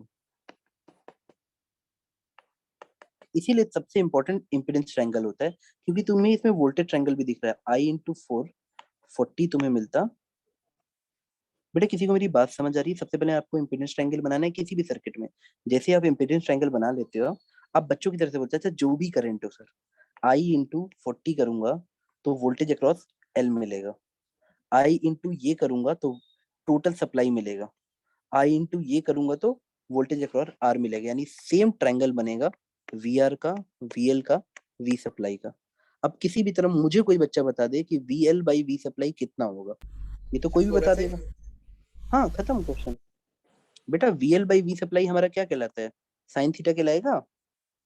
इस ट्रायंगल में साइन थीटा कहलाएगा। घुमा के वो पूछेंगे आपसे इम्पीडेंस ट्रायंगल वाले क्वेश्चन, आप कितना भी अच्छा क्वेश्चन सॉल्व करो 10 सेकंड में कर सकते हो। वहां पे आप बोलोगे सर साइन थीटा आ जाता है हमारा 4/5, तो हमारा यही आंसर हो जाएगा VL बाई V सप्लाई। यहाँ तक बल्ब जल रहे हैं बेटा? हाँ या ना? यस चलो Yes, अब नेक्स्ट क्वेश्चन पे आते हैं, धीरे धीरे डिफिकल्टी लेवल बढ़ाते हैं। Next important question is, they will ask you कि एक सीरीज RLC सर्किट है, R L, ये L है, ये R है, ये C है, और ये आपका सप्लाई है। तसल्ली से सुनना पहले question, V0 sign omega T. बेटा अगर एक टीचर आपको पेशेंस नहीं सिखा पाया तो आपको कभी पढ़ाई नहीं सकता, मतलब वो अपना काम पूरा नहीं कर पाया। देखो ये LRC है, अब तुम चुपचाप से फ्रीक्वेंसी को चेंज करो, बढ़ाओ। फ्रीक्वेंसी हम कितनी बढ़ा सकते हैं? 0 से लेकर इंफिनिटी तक, हमेशा ये सोचा करो, 0 से लेकर फ्रीक्वेंसी इंफिनिटी तक। तो मुझे आप magnitude of XL that is omega L, magnitude of XC that is 1/ωc, आपका mod Z, and mod Z याद है ना बेटा आपको? R square plus omega L minus 1 by omega C का स्क्वायर और आर, इन सब का वेरिएशन बताओ विद फ्रीक्वेंसी, ग्राफ बना के। ये क्वेश्चन आता है बेटा बार बार, तो करो। हमें वैसे क्वेश्चंस की तैयारी करनी है जैसे एग्जाम में आते हैं, और फिर हमें उस फॉर्मेट में पेपर देना चाहिए जो हम जिस एग्जाम को टारगेट कर रहे हैं। एक बच्चे को लगता है कि भाई मेरे से आईआईटी एडवांस नहीं निकलेगा बट, लेकिन ऐसा होना नहीं चाहिए, कि लगना ही नहीं चाहिए आपको। आपको अंदर से रैंक 1 की फीलिंग आनी चाहिए सबको। बट उसको अगर थोड़ा भी डाउट जाता है ना, तो उसको जेईई मेंस के फॉर्मेट पे इतने पेपर दे देने चाहिए ना कि उसकी जेईई मेंस में इतनी अच्छी रैंक आ जाए, फिर उसको लगे नहीं यार अच्छा है, सब अच्छा है। जिसको जेईई इससे पहले एडवांस के साथ एक्सेल का निकाल का निकालना है। नहीं, सबका ग्राफ बनाना है। फॉर एग्जांपल चलो मैं समझा देता हूँ एक एग्जांपल लेके। जैसे तुम ओमेगा एल को अच्छा प्लॉट यही करोगे, स्क्रीन पे। ओमेगा एल को प्लॉट करोगे तो बेटा कैसे बनेगा बताओ? फ्रीक्वेंसी बढ़ेगी तो ओमेगा एल बढ़ेगा। हाँ वेरी गुड बेटा, हाँ डायरेक्टली, गुड। हाँ अब एक्सी का ग्राफ कैसा होगा बेटा बताओ? एक्सी इज लाइक, बेटा इन दोनों को याद रखना, आपको लैंग्वेज सीख लो। एक्सेल को हम लोग क्या बोलते हैं? इंडक्टिव रिएक्टेंस, इंडक्टिव रिएक्टेंस, ठीक है। एक्सी को कैपेसिटिव रिएक्टेंस, कैपेसिटिव रिएक्टेंस, हाँ वेरी गुड बेटा, स्नेल गुड बेटा। ये बनेगा आपका एक्सी, वेरी गुड बेटा स्नेल, वेरी गुड। पूरे शक्तिमान बच्चों जेड बनाओ, जेड बनाओ। जेड कैसा बनेगा? भावनाओं को अपनी समझो और जेड बनाओ। आर तो बड़ा कूल है ना बेटा, आर का तो कोई फर्क नहीं पड़ेगा। आर बोलेगा मुझे ओमेगा से क्या लेना देना, मैं तो आर हूँ भाई, मेरे में तो कोई ओमेगा का टर्म नहीं होता। तो आर कहीं भी प्लॉट कर दो, जितनी वैल्यू आर की। हमने इस एक्सिस पे क्या लिया है? वैल्यू ओम्स में आएगी बेटा इसमें सारी। Y axis is like ohms. XL का मॉड कितना है, एक्सी कितना है, मैग्नीट्यूड प्लॉट कर रहा हूँ बेटा, क्वेश्चन में देख लेना बेटा वो। क्योंकि आप समझो, अगर वो कॉम्प्लेक्स नंबर वाइज प्लॉट कराएंगे ना, तो आपका एक्सी जो है minus I by omega C लेके नीचे आ जाएगा। तो वैसे मत करना, हमें सिर्फ मैग्नीट्यूड वाले हैं। तो आपके कोर्स में मैग्नीट्यूड ही दिया हुआ है। जेड का ग्राफ कोई बना पाया बेटा?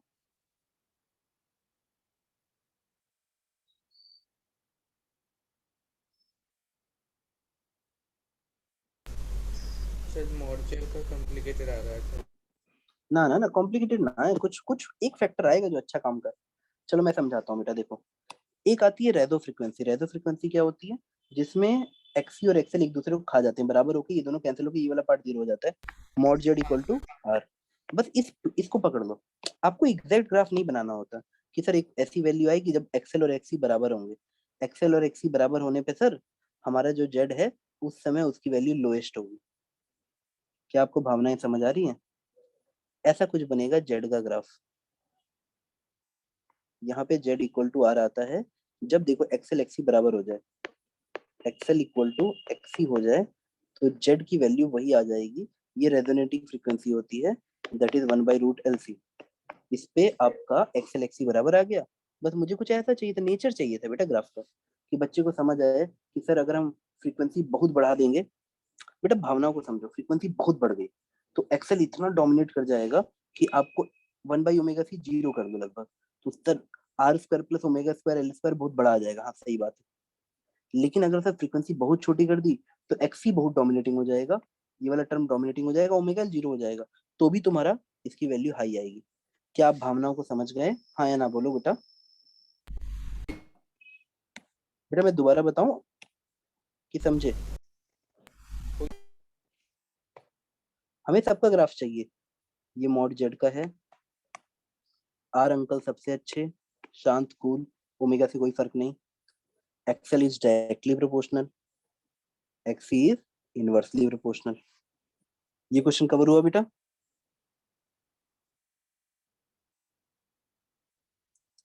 नेक्स्ट क्वेश्चन पे आए।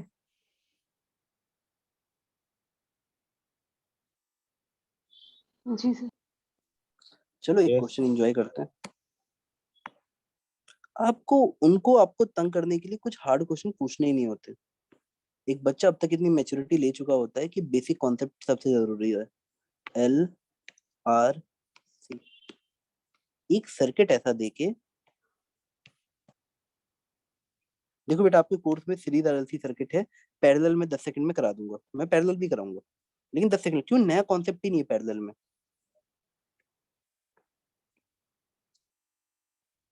कोई नया कॉन्सेप्ट ही नहीं है। देखो क्वेश्चन क्या है समझाता हूँ। आपसे बोला है कि अगर मैं यहाँ सप्लाई वोल्टेज में फ्रीक्वेंसी को 0 टू इंफिनिटी इंक्रीज करता हूँ, फ्रीक्वेंसी को 0 टू इंफिनिटी इंक्रीज करता हूँ, तो करंट का फेजर कैसा बनेगा विथ ओमेगा। ये ओमेगा है, रुको एक सेकंड रुको, मैं थोड़ा सा मैं समझा देता हूँ बेटा पहले। चलो पहला क्वेश्चन मैं करता हूँ, दूसरा तुमसे करवाता हूँ, वरना तुम क्वेश्चन ही नहीं समझ पाओगे, परेशान होगे। मान लो मैं तुमसे पूछ रहा हूँ कि अगर इस आरएलसी सीरीज आरएलसी सर्किट में अगर मैं ओमेगा को 0 ले लूं, तो तुम बताओ जेड की वैल्यू कितनी होगी, जेड की वैल्यू कितनी आ जाएगी बेटा at omega 0। R sir R. R कितना हो, क्या क्या क्या बोले बेटा, आर, हाँ नहीं आर हो जाएगी रे। नहीं नहीं sir, sir not omega defined. L zero हो जाएगा, 1/ओमेगा सी से इन्फिनिटी। हाँ रे अब सही है।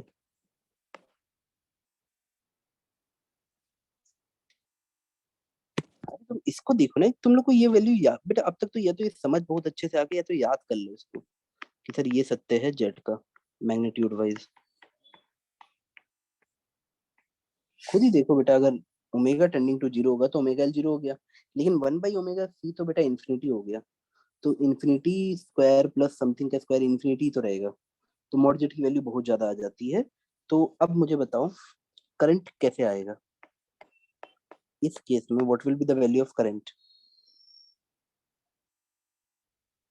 Current will be supply voltage by infinity, तो करंट विल बी 0। यहाँ तक कोई 0, ये बात समझ आ रही है। और सेम अगर मैं ओमेगा इक्वल टू इन्फिनिटी कर दूं, तो भी जेड की वैल्यू इन्फिनिटी आ जाएगी, हाँ या ना, देख लो बेटा। तब omega L will be very very high, 1/ओमेगा सी विल टेंड टू 0, मतलब 1/ओमेगा C will be 0, omega L will be very very, Z will be infinity. In that case also current will be this. यहाँ तो कोई doubt बेटा।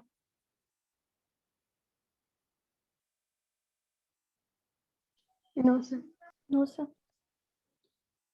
ठीक है बेटा।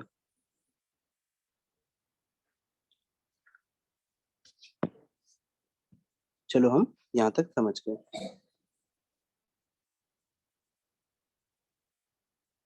अच्छा बेटा इस वाले फिगर में एक क्वेश्चन और भी आता है,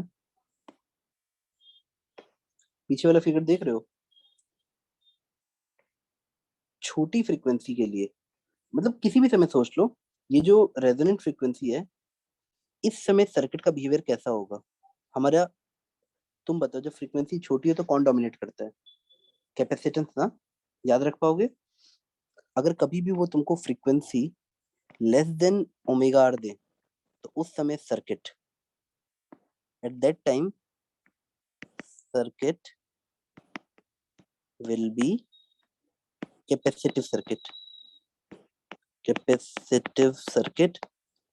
और उस समय जब तुम इम्पीडेंस निकालोगे तो तुम्हारी भाषा में वो कुछ इस टाइप का आएगा, 5 माइनस आई, मतलब कुछ 2 ऐसे, ठीक है।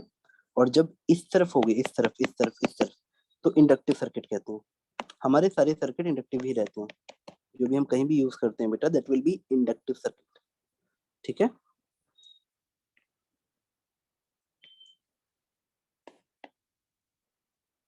नोट्स बेटा अच्छे से बनाना।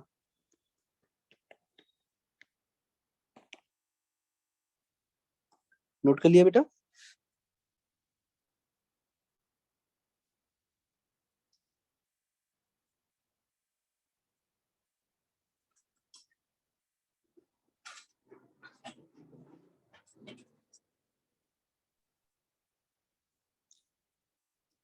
ये पॉइंट नोट किया बेटा?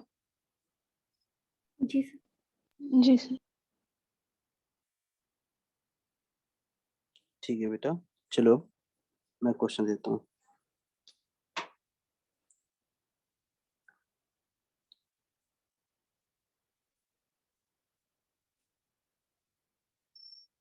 आपको क्वेश्चन में दिया हुआ है, एल दिया है, आर दिया है, पूरी बात ध्यान से सुनना। एक सप्लाई दी है,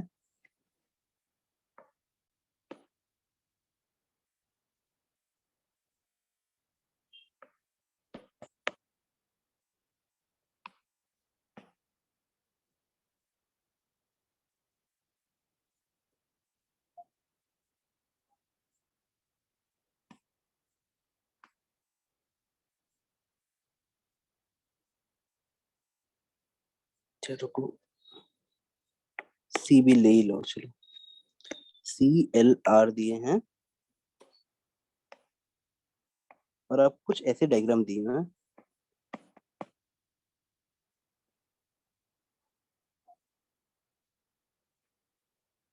ऑप्शन नंबर ए, बी। पहले मुझे समझाने देना क्वेश्चन क्या कह रहा है, फिर आप लोग अपने हिसाब से करना।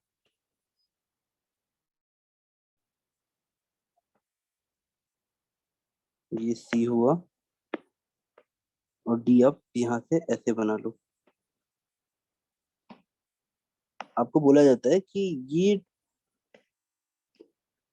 Tip of the current phasor है as omega is 0 to infinity, as omega is move from 0 to infinity. Tip of the current phasor मतलब लाइक 0 पे 0 है। अब इस तरह से बनाएगा बच्चा डर जाता है, होता कुछ भी नहीं है।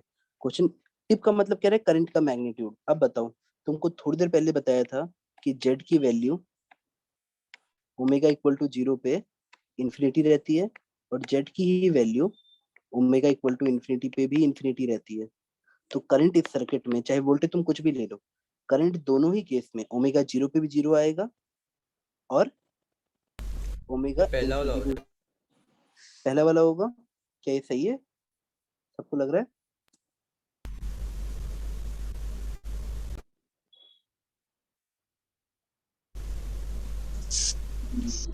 ठीक है, मैं सारे बच्चों का इनपुट देख रहा हूँ।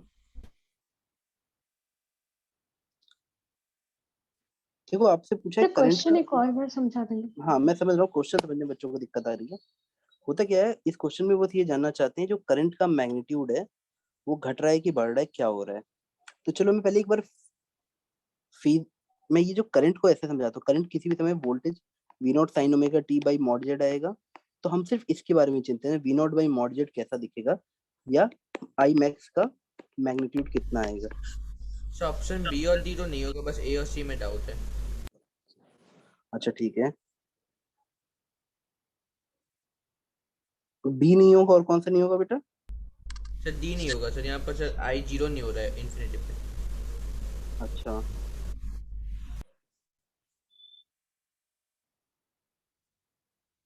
वेरी गुड बेटा, चलो मैं सबके ऑप्शंस देख रहा हूँ बेटा। अच्छा देखो मैं समझाता हूँ। वो आपको कंफ्यूज करने के लिए क्या करते हैं ना, मैं ऐसा कोशिश करता हूँ आप समझना। देखो टेक्निकली एक बच्चे को ये समझना पड़ेगा कि अगर मैंने इसको टिप ऑफ द फेजर बोला है, ये इसको वो बोलते हैं locus of the tip of phasor. मतलब अब देखो जब तुम ओमेगा इन्फिनिटी ले रहे हो तो हमारा करंट फेजर इतना बड़ा आ गया है, तो यहाँ 0 कहाँ हुआ? इसमें से कोई भी ग्राफ सही नहीं है। वाई एक्सिस बेटा, वाई एक्सिस करंट टाइप का दिख रहा है बट वो फेजर मेरे को, मैं एक्चुअली क्वेश्चन Yes. दोबारा प्लॉट करता हूँ, रुको। क्वेश्चन ये है कि मुझे ओमेगा इक्वल टू 0 टू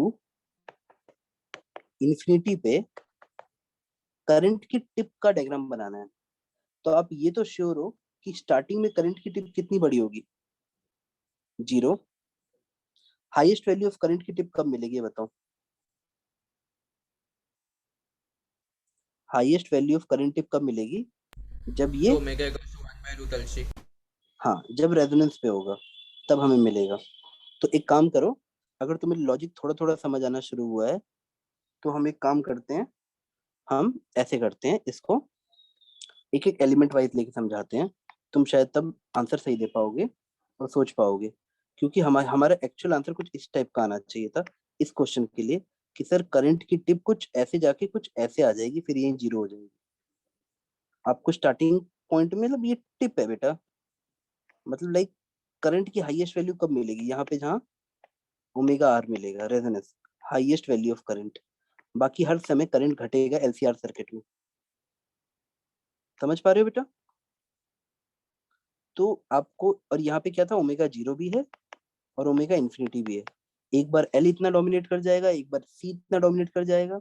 जब ओमेगा जीरो आएगा तो सी कैपेसिटेंस डोमिनेट कर जाता है और आपका जो इम्पिडेंस है वो इन्फिनिटी हो जाएगा। अगर एक बार ओमेगा इन्फिनिटी है तो एल इतना डोमिनेट कर जाएगा, इन्फिनिटी हो जाएगा, तो करंट दोनों बार जीरो मिलेगा। तो कुछ इस तरह का ग्राफ बनता। मतलब मैं आपको मैक्सिमम वैल्यू ऑफ करंट के हिसाब से डायग्राम बनवा रहा हूँ कि हाँ भाई ये करंट।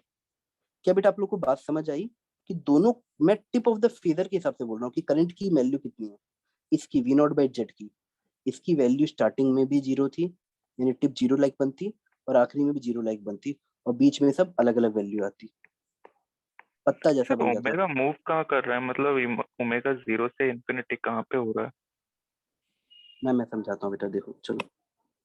एक्चुअली क्वेश्चन का क्या है, डायग्राम सेंस है।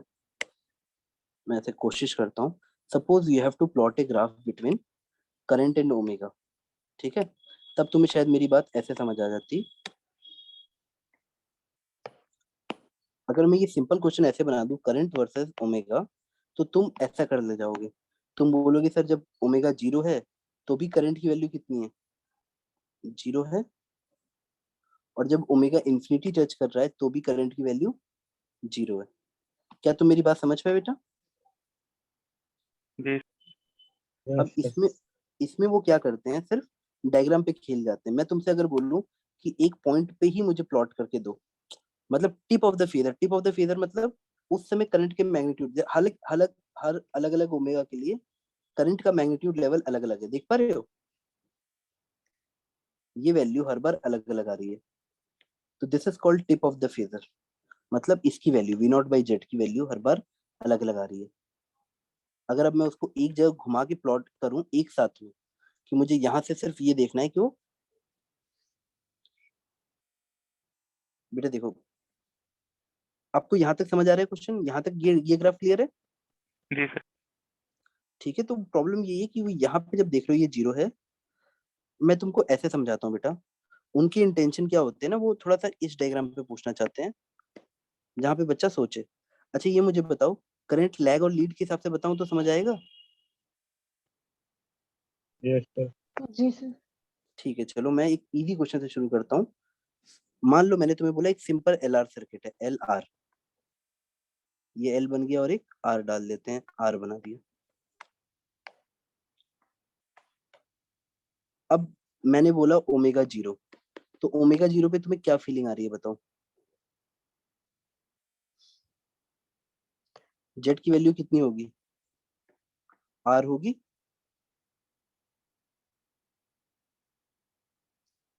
बेटा आप लोग को जेड इक्वल टू, जी इस सर। पे किसी को कोई दिक्कत है? इस सर्किट का इंपेडेंस इतना होगा, इस पे किसी को दिक्कत है बेटा? नहीं नो सर। ठीक है, तो अगर मैं तुमसे बोलूं कि बेटा ये मुझे बताओ, कॉमन सेंस सोच के, ये थीटा इक्वल टू जीरो वाला लाइन या वोल्टेज के साथ फेज वाला सोच लो, तो जेड इक्वल टू, जब तुम्हारा ओमेगा जीरो होगा तो तुम्हारी वैल्यू कहाँ होगी ये बताओ? जब at omega equal to zero मेरी जेड की वैल्यू आर के बराबर होगी और मेरा current will be this much, highest value, हाँ या ना?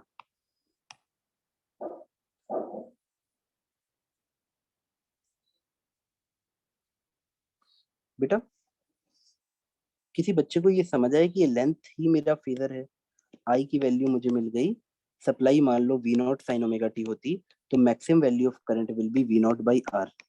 यहाँ तक किसी को भी दिक्कत है?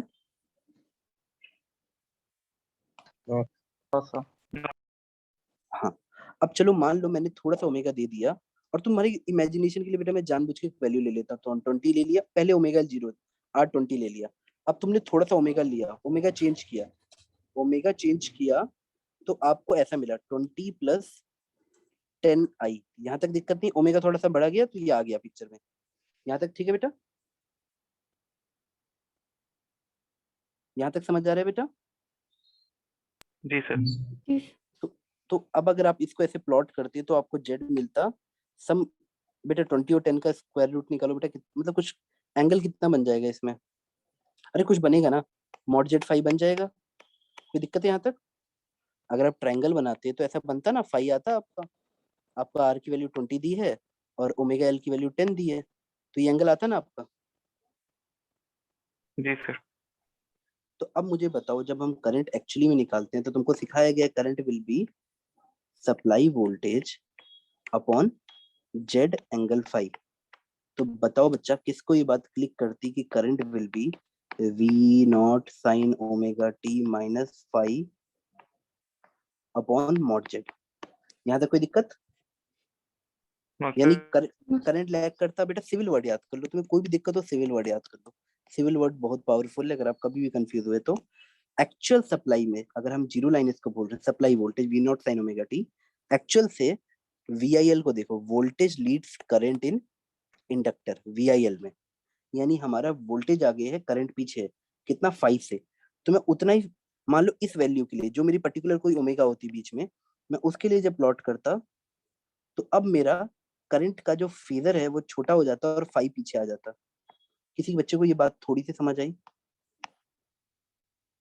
मेरे करंट की जो फेजर है मैग्नीट्यूड वो अब आ जाता। देखो ये तुम समझो ना कि जैसे ओमेगा एल पिक्चर में आएगा जेड की वैल्यू बढ़ेगी ना, बेटा तुम ही लोगों ने को, तो अगर मैं इसमें से जेड की वैल्यू पूछूं मॉड जेड की, तो कितनी वैल्यू आ रही है? R square plus omega square L square. अब ओमेगा बढ़ेगा तो मॉड जेड बढ़ेगा, मॉड जेड बढ़ेगा तो आई आई की जो करंट की मैक्सिमम वैल्यू है वी नॉट बाई जेड, वो तो घटेगी ना। कोई doubt? No sir. No sir. Yes, sir. ओहो हो, बस अब तुम समझ गए फिर।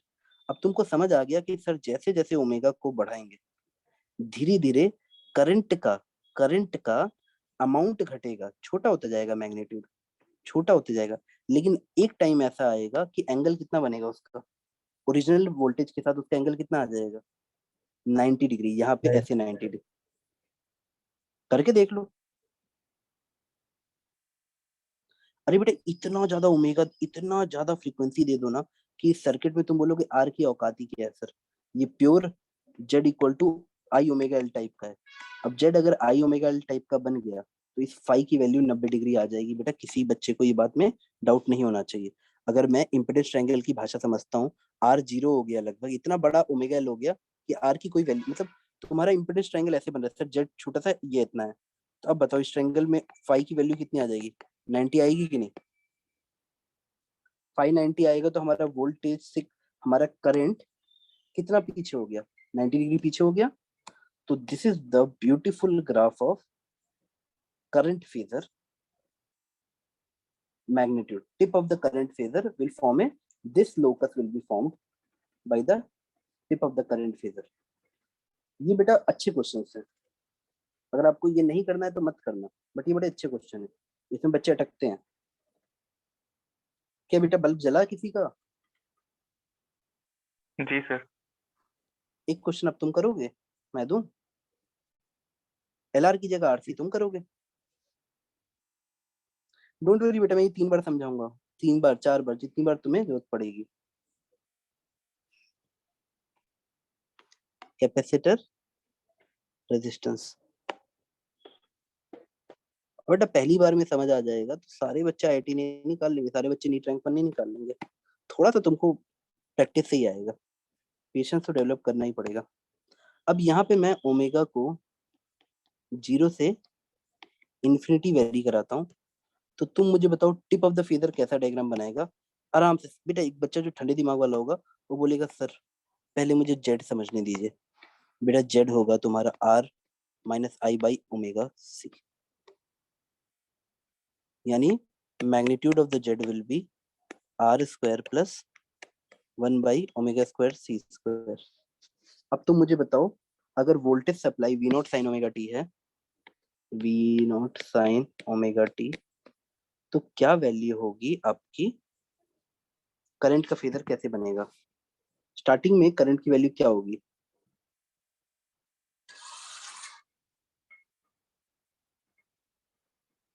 थोड़ा सा सोचो और बताओ बेटा।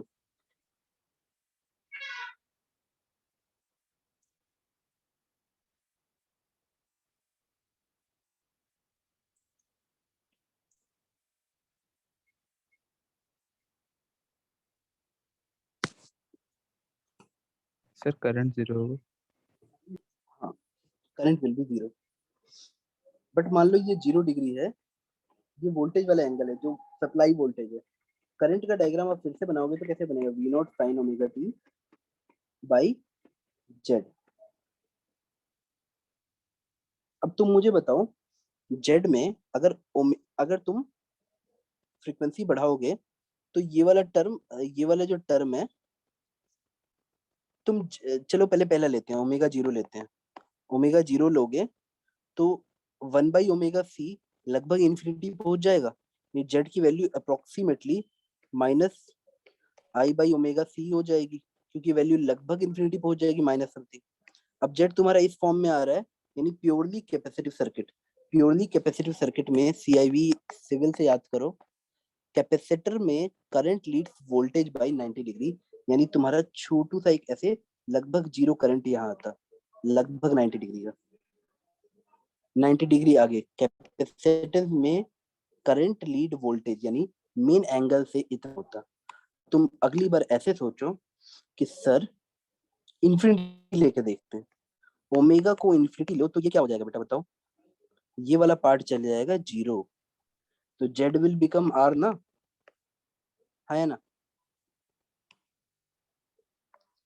जेड अगर आर हो जाएगा, अब बताओ अगर जेड आर हो गया तो V naught sine omega T by R, R का कोई एंगल नहीं होता है, तो V naught by R is the value. आपको यहाँ कहीं एक करंट वाला फेजर ऐसे मिलता, ऐसे यहाँ, ये होती value V naught by R की।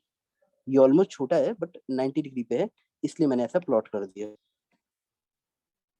बाकी किसी भी बीच की वैल्यू के लिए तुम बीच की कोई भी वैल्यू लेते तब तुम्हें जेड कुछ ऐसा मिलता सर।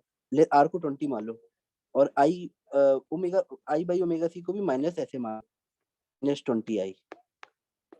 अब ये बीच की कोई वैल्यू है, 1/ओमेगा सी की हमने ऐसी कोई वैल्यू ले ली। अब तुम बताओ इस जेड का इम्पीडेंस ट्रायंगल कैसे बनता? जेड का तुम इम्पीडेंस ट्रायंगल बनाते तो किस तरह का बनता बेटा? कि सर आर तो 20 है, आर 20 है, और ये वाला टर्म नीचे की तरफ बनता है ओमेगा 1/ओमेगा सी, तो ये भी हमें 20 दिया गया है। अब बताओ ये एंगल हमारा 5 आता, माइनस में आता, कितना आ जाता बेटा बताओ? इस क्वेश्चन के हिसाब से मॉड जेड की वैल्यू आ जाती 20, और 20 का स्क्वायर करके रूट लो, 20√2, और एंगल की वैल्यू कितनी आती है? अगर दोनों बराबर हैं तो 45 डिग्री आती, -45 डिग्री। यहाँ तक किसी को डाउट है बेटा? सिविल वर्ड तुम्हें कंफ्यूजन हो रही है, नहीं करंट करंट आगे होगा या पीछे होगा? मैं यहाँ ऐसे लिख देता ना, मॉड जेड -5 ऊपर जाके +5, तो तुम भूल जाओगे, तो भी तुम्हें सिविल वर्ड याद रखना चाहिए कि सर करंट तो अपना लीड ही करेगा कैपेसिटेंस में। तब तुम भूल भी गए तो ऐसे लिखना कि सर जो भी फाई आता है वो तो हम ट्रायंगल में निकाल ही लेते हैं, इम्पीडेंस ट्रायंगल में। हम तो यही भूलते हैं ना कि आगे लीड करेगा या लैग करेगा। मतलब V naught by mod Z में कोई गलती नहीं करता, बच्चे ही गलती करते हैं कि ओमेगा टी +5 लिखना है या -5 लिखना है। सिंपल सी बात है, सिविल याद रखो। कैपेसिटर में करंट लीड करता है, तो जो भी तुम्हारा 5 -620 -45 आके तुम्हें कंफ्यूज कर रहा है, तुम सीधे यहाँ उसका मैग्नीट्यूड सोचना कि ऐड हो जाएगा, इतना आ गया। यानी हमने क्या देखा? Current will lead the voltage by 45 degree, 45 degree से आगे है, यानी और इसका कुछ मैग्नीट्यूड भी आएगा V naught by mod Z, यानी ये आता तुम्हारा करंट टिप का फेजर 45 डिग्री पे। और अगर हम इसी को प्लॉट करते पूरा, तो हर बार ये थोड़ा थोड़ा बढ़ता बढ़ता बढ़ता, हर बार तुम ये देखोगे कि करंट की मैग्नीट्यूड बढ़ता जाएगा जैसे जैसे तुम ओमेगा इक्वल टू इन्फिनिटी की तरफ जाते हो। ये सारे करंट की वैल्यू हैं, डिफरेंट करंट का मैग्नीट्यूड शो कर रहे हैं at a other omega, when omega is valid. तो ये क्वेश्चन आता है तो बच्चे हिल जाते हैं, और ऐसा क्वेश्चन आता है बेटा।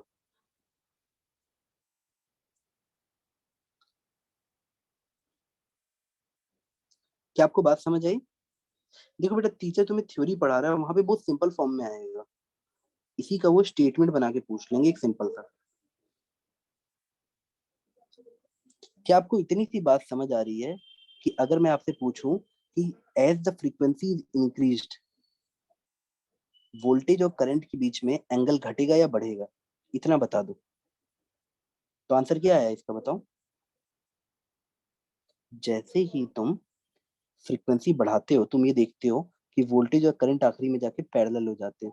कोई बच्चा इतना कॉम्प्लेक्स नहीं भी पढ़ेगा, वो सोचेगा अच्छा जेड स्टार्टिंग में फ्रीक्वेंसी जीरो रहती तो प्योर कैपेसिटिव रहता, जब जेड में फ्रीक्वेंसी इन्फिनिटी कर देंगे तो कैपेसिटेंस पार्ट खत्म, रेजिस्टेंस रेजिस्टेंस मतलब तो भाई साथ में रहता है। तो तुम वैसे लॉजिकली भी आंसर दे देते बिना कुछ कॉम्प्लेक्स क्वेश्चन सॉल्व किए। देखो ना आखिरी में हम सेम फेज में आ जाते हैं। तो क्वेश्चन में बस यही आइडेंटिफाई करने को देता है कि ओमेगा जीरो किस पॉइंट पे था, ओमेगा इन्फिनिटी किस पॉइंट पे था, बाकी समय सर ये एंगल क्या रिप्रेजेंट कर रहे हैं, ये सब फाई हैं, इम्प्रेस्ड एंगल के फाई हैं। क्या तुम्हें मेरी बात समझ आई बेटा?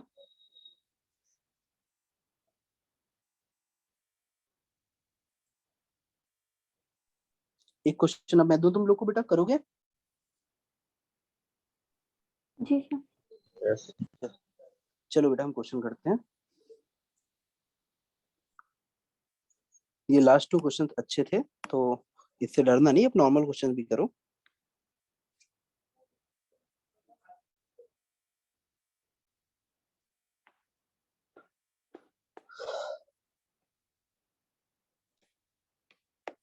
वी नॉट की वैल्यू दे रखी है साइन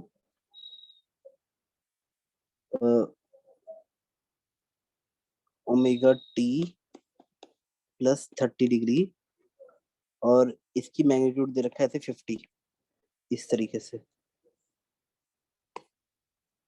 और आपसे बोला गया है कि आर की वैल्यू हमारी आती है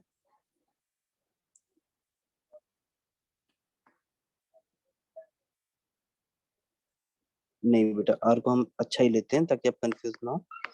आर की वैल्यू आती है हमारी 3 ओम और इसकी वैल्यू आती है ओमेगा एल की आती है 4 ओम। तो आपसे पूछा है इस क्वेश्चन के हिसाब से मुझे अगर आपने फेजर डायग्राम बना के दे दिया सबका, मैं आपको ऐसे एग्जांपल देता हूँ, voltage phasor is like this 50 volt. अब आपको सारे फेजर डायग्राम बना के देने हैं कि सर सिर्फ वेक्टर फॉर्म में दिखाना है बेटा।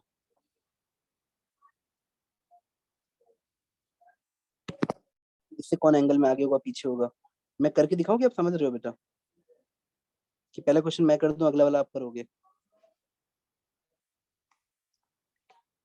Draw phasor diagram. बेटा बस एक लाइन मेरी याद रखना कि यहाँ पे ना सब कॉम्प्लेक्स नंबर में रहता है, तो आप ना कभी कंफ्यूज नहीं होगे। क्योंकि जब आम जिंदगी है तो क्या होता है, सर 2 एम्पेयर आया, 2 एम्पेयर आया, यहाँ 4 एम्पेयर मिला। एसी सर्किट में जिसको समझ आ गया कि भाई डीसी से क्या अंतर है, सर ऐसा भी हो सकता है कि करंट आ रहा है 2i प्लस 2 एम्पेयर और यहाँ से आ रहा है 3i प्लस 2 एम्पेयर। तो यहाँ जाने पे तुमको वो जीरो नहीं मिले, मतलब वैसा नहीं 4 एम्पेयर नहीं मिलेगा, तुम्हें वो आई और जे मतलब कॉम्प्लेक्स फॉर्म में एडिशन भी होगा। आई होप तो मेरी बात ध्यान से सुनोगे कि ये रियल नंबर्स थे डीसी में, यहाँ पे सब कॉम्प्लेक्स नंबर हो जाएंगे। तो यहाँ जो सप्लाई मिलेगी भी वो ऐसे मिलेगी sir 5i plus 4a। DC wise अभी भी ट्रू है, देखो 4 एम्पेयर ही आया रियल वाला, पर इमेजिनरी वाला भी साथ साथ है। चलो आओ इस क्वेश्चन को देखते हैं। मान लो एक बच्चे है जिसको ये समझ आती है कि सर सबसे पहले तो हमें यही सिखा गया है कि हम जेड बनाएंगे, ये बना ओमेगा एल, ये बना आर। तो अब बताओ फाई की वैल्यू कितनी आ गई तुम्हारी बेटा बताओ? 3 4, जेड की वैल्यू 5 और फाई की वैल्यू 53 डिग्री। यहाँ तो कोई दिक्कत बेटा? करंट कितना होता है किसी सर्किट में, अब मुझे ये मिल गया। तो current is simply 50 sign omega T plus. बेटा आपको समझ आ रहा है ना यहाँ तक?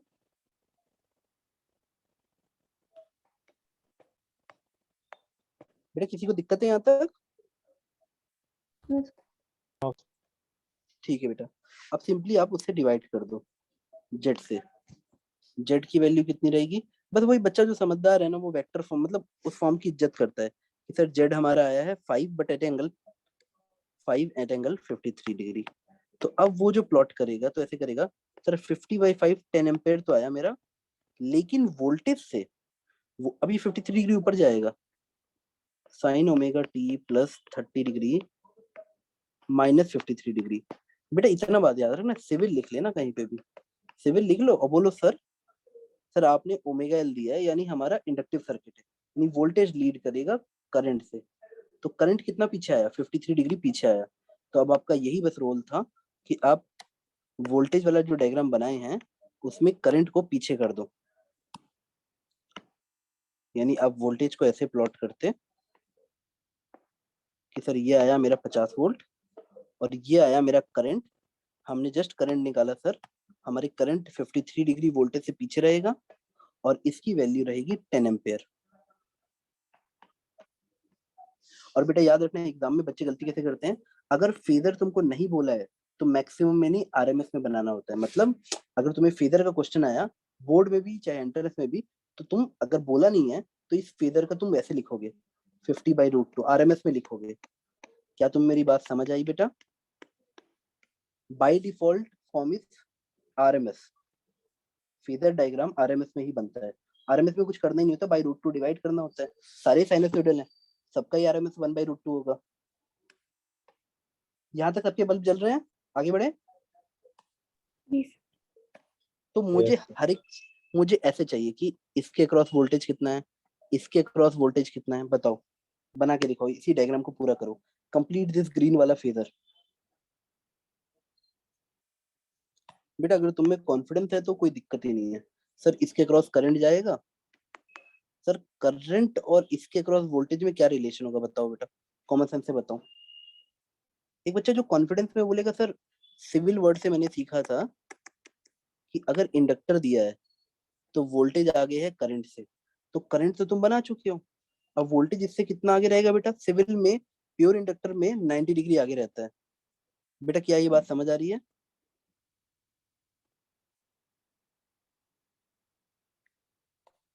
सर ये आएगा वोल्टेज अक्रॉस इंडक्टर 90 डिग्री आगे। और इसका मैग्नीट्यूड कैसे निकालोगे? सर बड़ा सिंपल है, सर करंट ले लेंगे सर्किट में, करंट कितना था बेटा 10, मैग्नीट्यूड वाइज 10, और ओमेगा एल कितना दिया है 4, तो इसकी मैक्सिमम वैल्यू कितनी आ जाएगी? हमारा करंट इंटू ओमेगा एल, इसका मैग्नीट्यूड आ जाएगा मैक्सिमम वैल्यू वाइज। तो करंट की मैक्सिमम वैल्यू 10 है, ओमेगा एल की वैल्यू है 4, तो ये आ गया 40 वोल्ट। यहाँ तक कोई दिक्कत बेटा? तो हम इस फेजर को 40 वोल्ट का बनाते और एंगल 90 डिग्री भी रखते यहाँ से। तो बेटा ये एंगल कितना आ जाता बेटा बताओ? 37 डिग्री आता। कोई डाउट बेटा यहाँ तक? वीआर कैसे बनाते हो? वीआर में कोई भी एंगल नहीं होता है, ये सिंपली आर इंटू आई होता है। तो वीआर जो भी बच्चा प्लॉट करता उसको सिर्फ इतना करना था कि सर जो करंट दिया है रेजिस्टर को सिंपली मल्टीप्लाई कर देना है, यानी वीआर की वैल्यू आ जाती, ये होता तुम्हारा वीआर, और इसकी वैल्यू आ जाती 3 मल्टीप्लाइड बाई करंट। करंट की वैल्यू कितनी है बेटा 10, यानी 30। और अब तुम्हें समझ आ रहा होगा 30 और ये VL की वैल्यू कितनी आई थी 40, 30 40 का रिजल्टेंट है बीच में 50। क्या बल्ब जल रहा है बेटा? यहां तक समझ आया? तो चलो अब पैरेलल का 1-2 क्वेश्चन करते हैं और समझते हैं क्यों पैरेलल हार्ड नहीं है। बेटा याद रखना सबसे रेलिवेंट क्वेश्चन यही है जो ये वाला किया है, सबसे रेलिवेंट हर एग्जाम के लिए। इम्पिडेंस से पूरी फीलिंग ले लेना बेटा। हो सकता है मैंने तुम्हें फेजर में बताया हो, जब तुम्हें यही क्वेश्चन तुमको ऐसे भी समझना चाहिए कि सर ऐसा भी हो सकता है कि यही सारी चीजें हमें वो उस फॉर्म में पूछे, ग्राफिकली फॉर्म में, साइनसोइडल ग्राफ पर। बेटा तुम खुद बताओ, जब मैं फिगर में इतने छोटे में बना सकता हूँ तो कोई ग्राफ में क्यों मेहनत करेगा? ग्राफ में ऐसी मेहनत ना एग्जामिनर को पसंद आती है ना बच्चे को। वही बात इज जस्ट लाइक कि वोल्टेज सप्लाई कितना है ओमेगा टी प्लस 30, यानी वोल्टेज सप्लाई कुछ ऐसे दे रखी है, तो तुम अब हर एक चीज को, ये देखो इस फेजर को देख के तुम हर चीज प्लॉट कर सकते हो, एवरीथिंग यू कैन प्लॉट। अच्छा सर करंट 53 डिग्री इससे भी पीछे रहेगा, करंट 53 डिग्री पीछे है, मेरी बात समझ पा रहे हो? तो अगर ये वोल्टेज का ग्राफ होता तो करंट का ग्राफ कैसे बनाते? इससे भी 53 डिग्री पीछे। तो कोई अगर पीछे रहता है तो हम उसको कहाँ शिफ्ट करते हैं बेटा बताओ?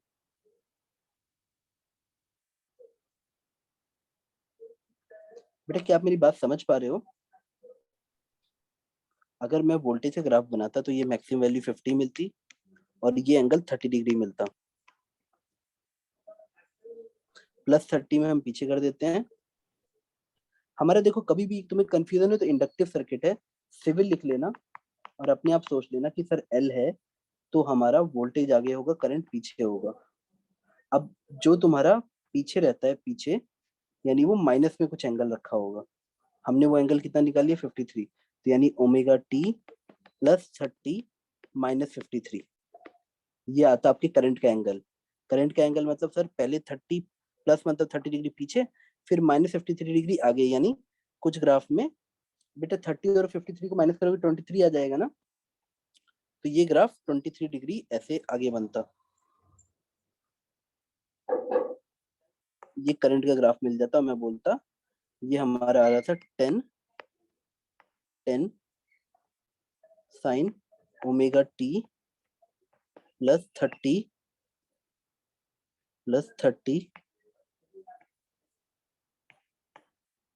-53, ये आ जाता करंट का। और ऐसे ही हम वीएल का सबका ग्राफ, यहाँ सबकी फ्रीक्वेंसी ओमेगा ही है बेटा, हम सबका ऐसे प्लॉट कर सकते हैं। बेटा मैं नेक्स्ट क्वेश्चन पे आऊँ पैरेलल वाले पे। बेटा एनसीईआरटी एंड एससी वर्मा आप प्लीज सॉल्व करना, एसी का फंडामेंटल के लिए एनसीईआरटी अच्छी दी है, प्लीज एसी एनसीईआरटी से ही स्टार्ट करना बेटा।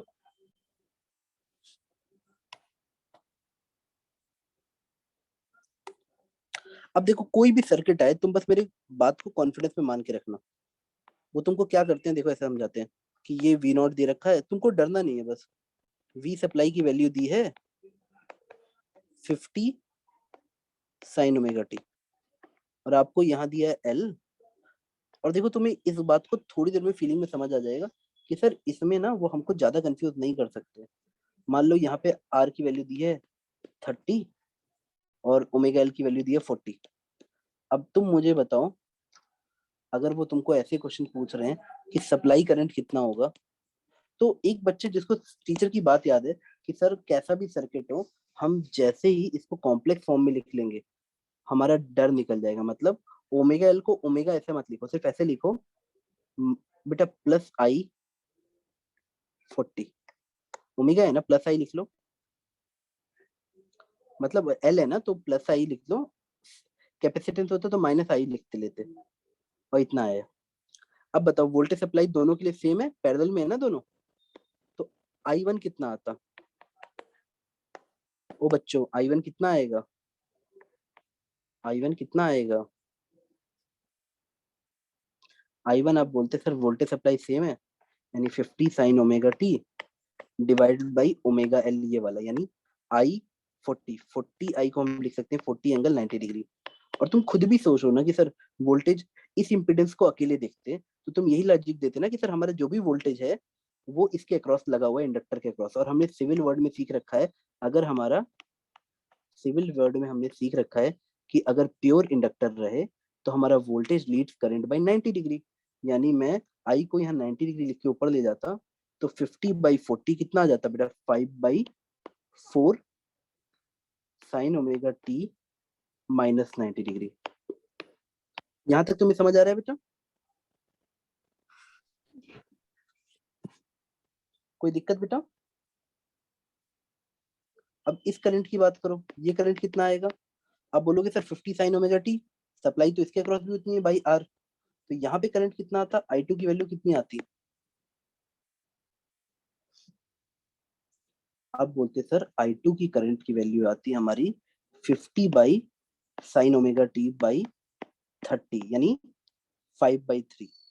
तो जो बच्चा करंट प्लॉट करता है वो बोलता है सर हमारा I1 जितना भी आया है साइन ओमेगा टी -90 फॉर्म में आया है, अगर हम रेफरेंस प्लॉट करें यहाँ पे if we will plot a reference here, we will get I2 अगर हमारे यहाँ पे है तो I1 उससे कितना पीछे है बेटा बताओ? 90 डिग्री पीछे है। जी सर।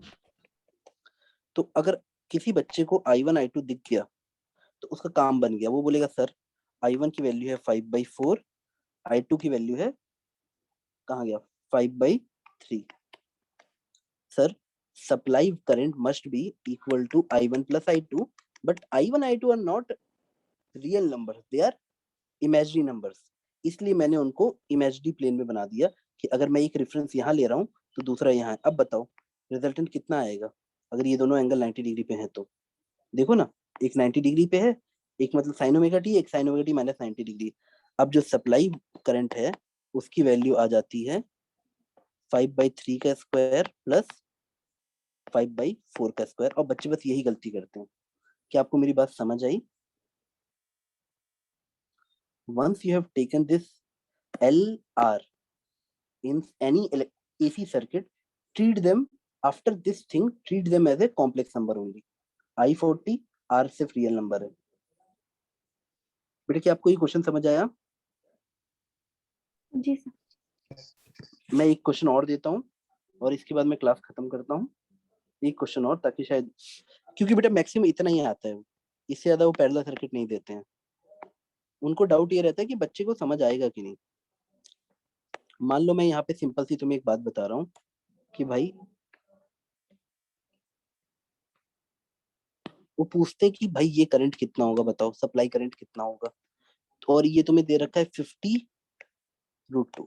कभी भी कुछ ऐसा दिया हो तो बेटा ध्यान देना, 50√2 देके छोड़ दिया है, दैट मीन्स ये तुम्हें RMS वैल्यू दी है। This is RMS value. अगर 50 साइन ओमेगा टी देता है तो 50 इज मैक्सिमम वैल्यू, बट इस तरह से छोड़ा है तो दिस इज RMS वैल्यू। कुछ बोलेगा नहीं, बस इतना लिख देगा 50√2 लिखा है, that is RMS value of the voltage. अब तुमसे बोला है कि भाई यहाँ पे ओमेगा C 1 हमारा दिया है 30, ओमेगा L की वैल्यू दे रखी है। बेटा देखना थोड़ा तुम्हें फीलिंग आएगी अभी क्यों ये कमाल की चीज है। और ये दे रखा है 40, सबकी रेजिस्टेंस वैल्यू दे दी है तुम्हें। इसका ओमेगा डिसाइड करता है कि ओमेगा एल कितना होगा 1/ओमेगा सी। अब वो तुमसे सप्लाई करंट पूछ रहा है। एक बच्चा जो बोल रहा है अच्छा सर पहले इस वाले को सोचते हैं कितना होगा। अपनी रेफरेंस में तुम मुझे बताओ, ये कुछ भी होता है, ये 50√2 ये RMS वैल्यू है तो मैक्सिमम वैल्यू मल्टीप्लाई बाय √2 आती, यानी आप बोलते सर 100 साइन ओमेगा टी हमारा आ जाता V सप्लाई। हाँ बेटा ये आता तुम्हारा V सप्लाई। अब तुम मुझे बताओ ये करंट कितना आता, I अक्रॉस द कैपेसिटर। तो I अक्रॉस द कैपेसिटर तुम बोलते sir supply voltage divided by this IC।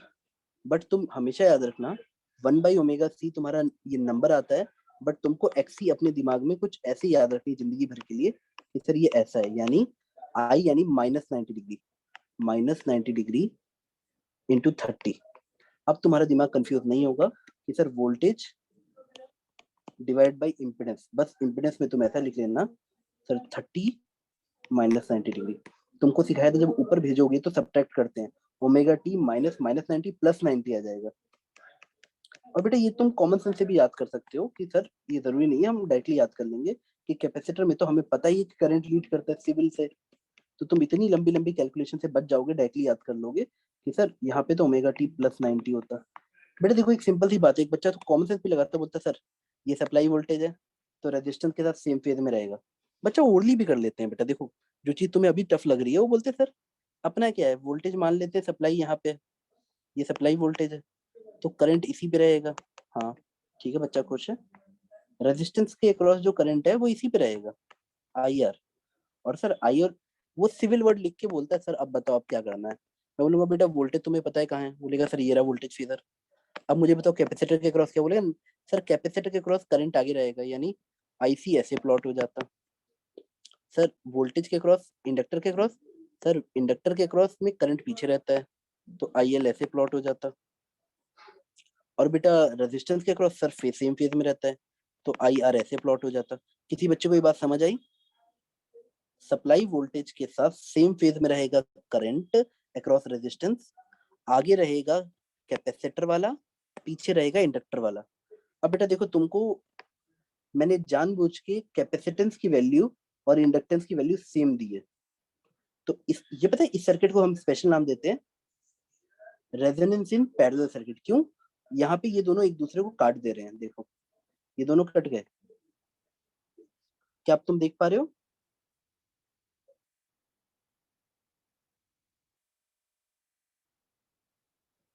बेटा देखो, जितना आप आईसी निकालते 100/30, वही वैल्यू आईएल की भी आती 100/30, और एक दूसरे के अपोजिट रहते हैं।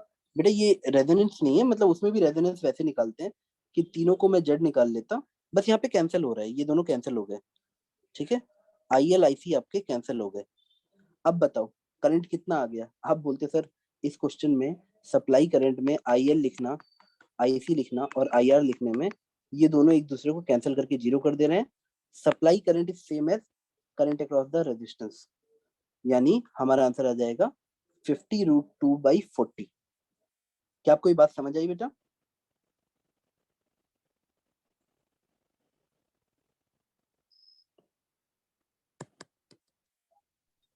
बेटा यहाँ तक समझ आया? जी सर। थोड़ा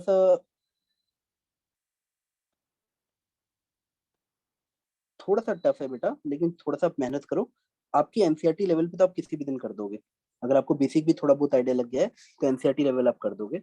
ठीक है बेटा, मैं क्लास क्लोज करता हूँ, नेक्स्ट क्लास में मिलते हैं बेटा। बाय बेटा। Thank you, sir. वेलकम बेटा, वेलकम ऑल बेटा, thank you sir. Thank you sir. Welcome all बेटा।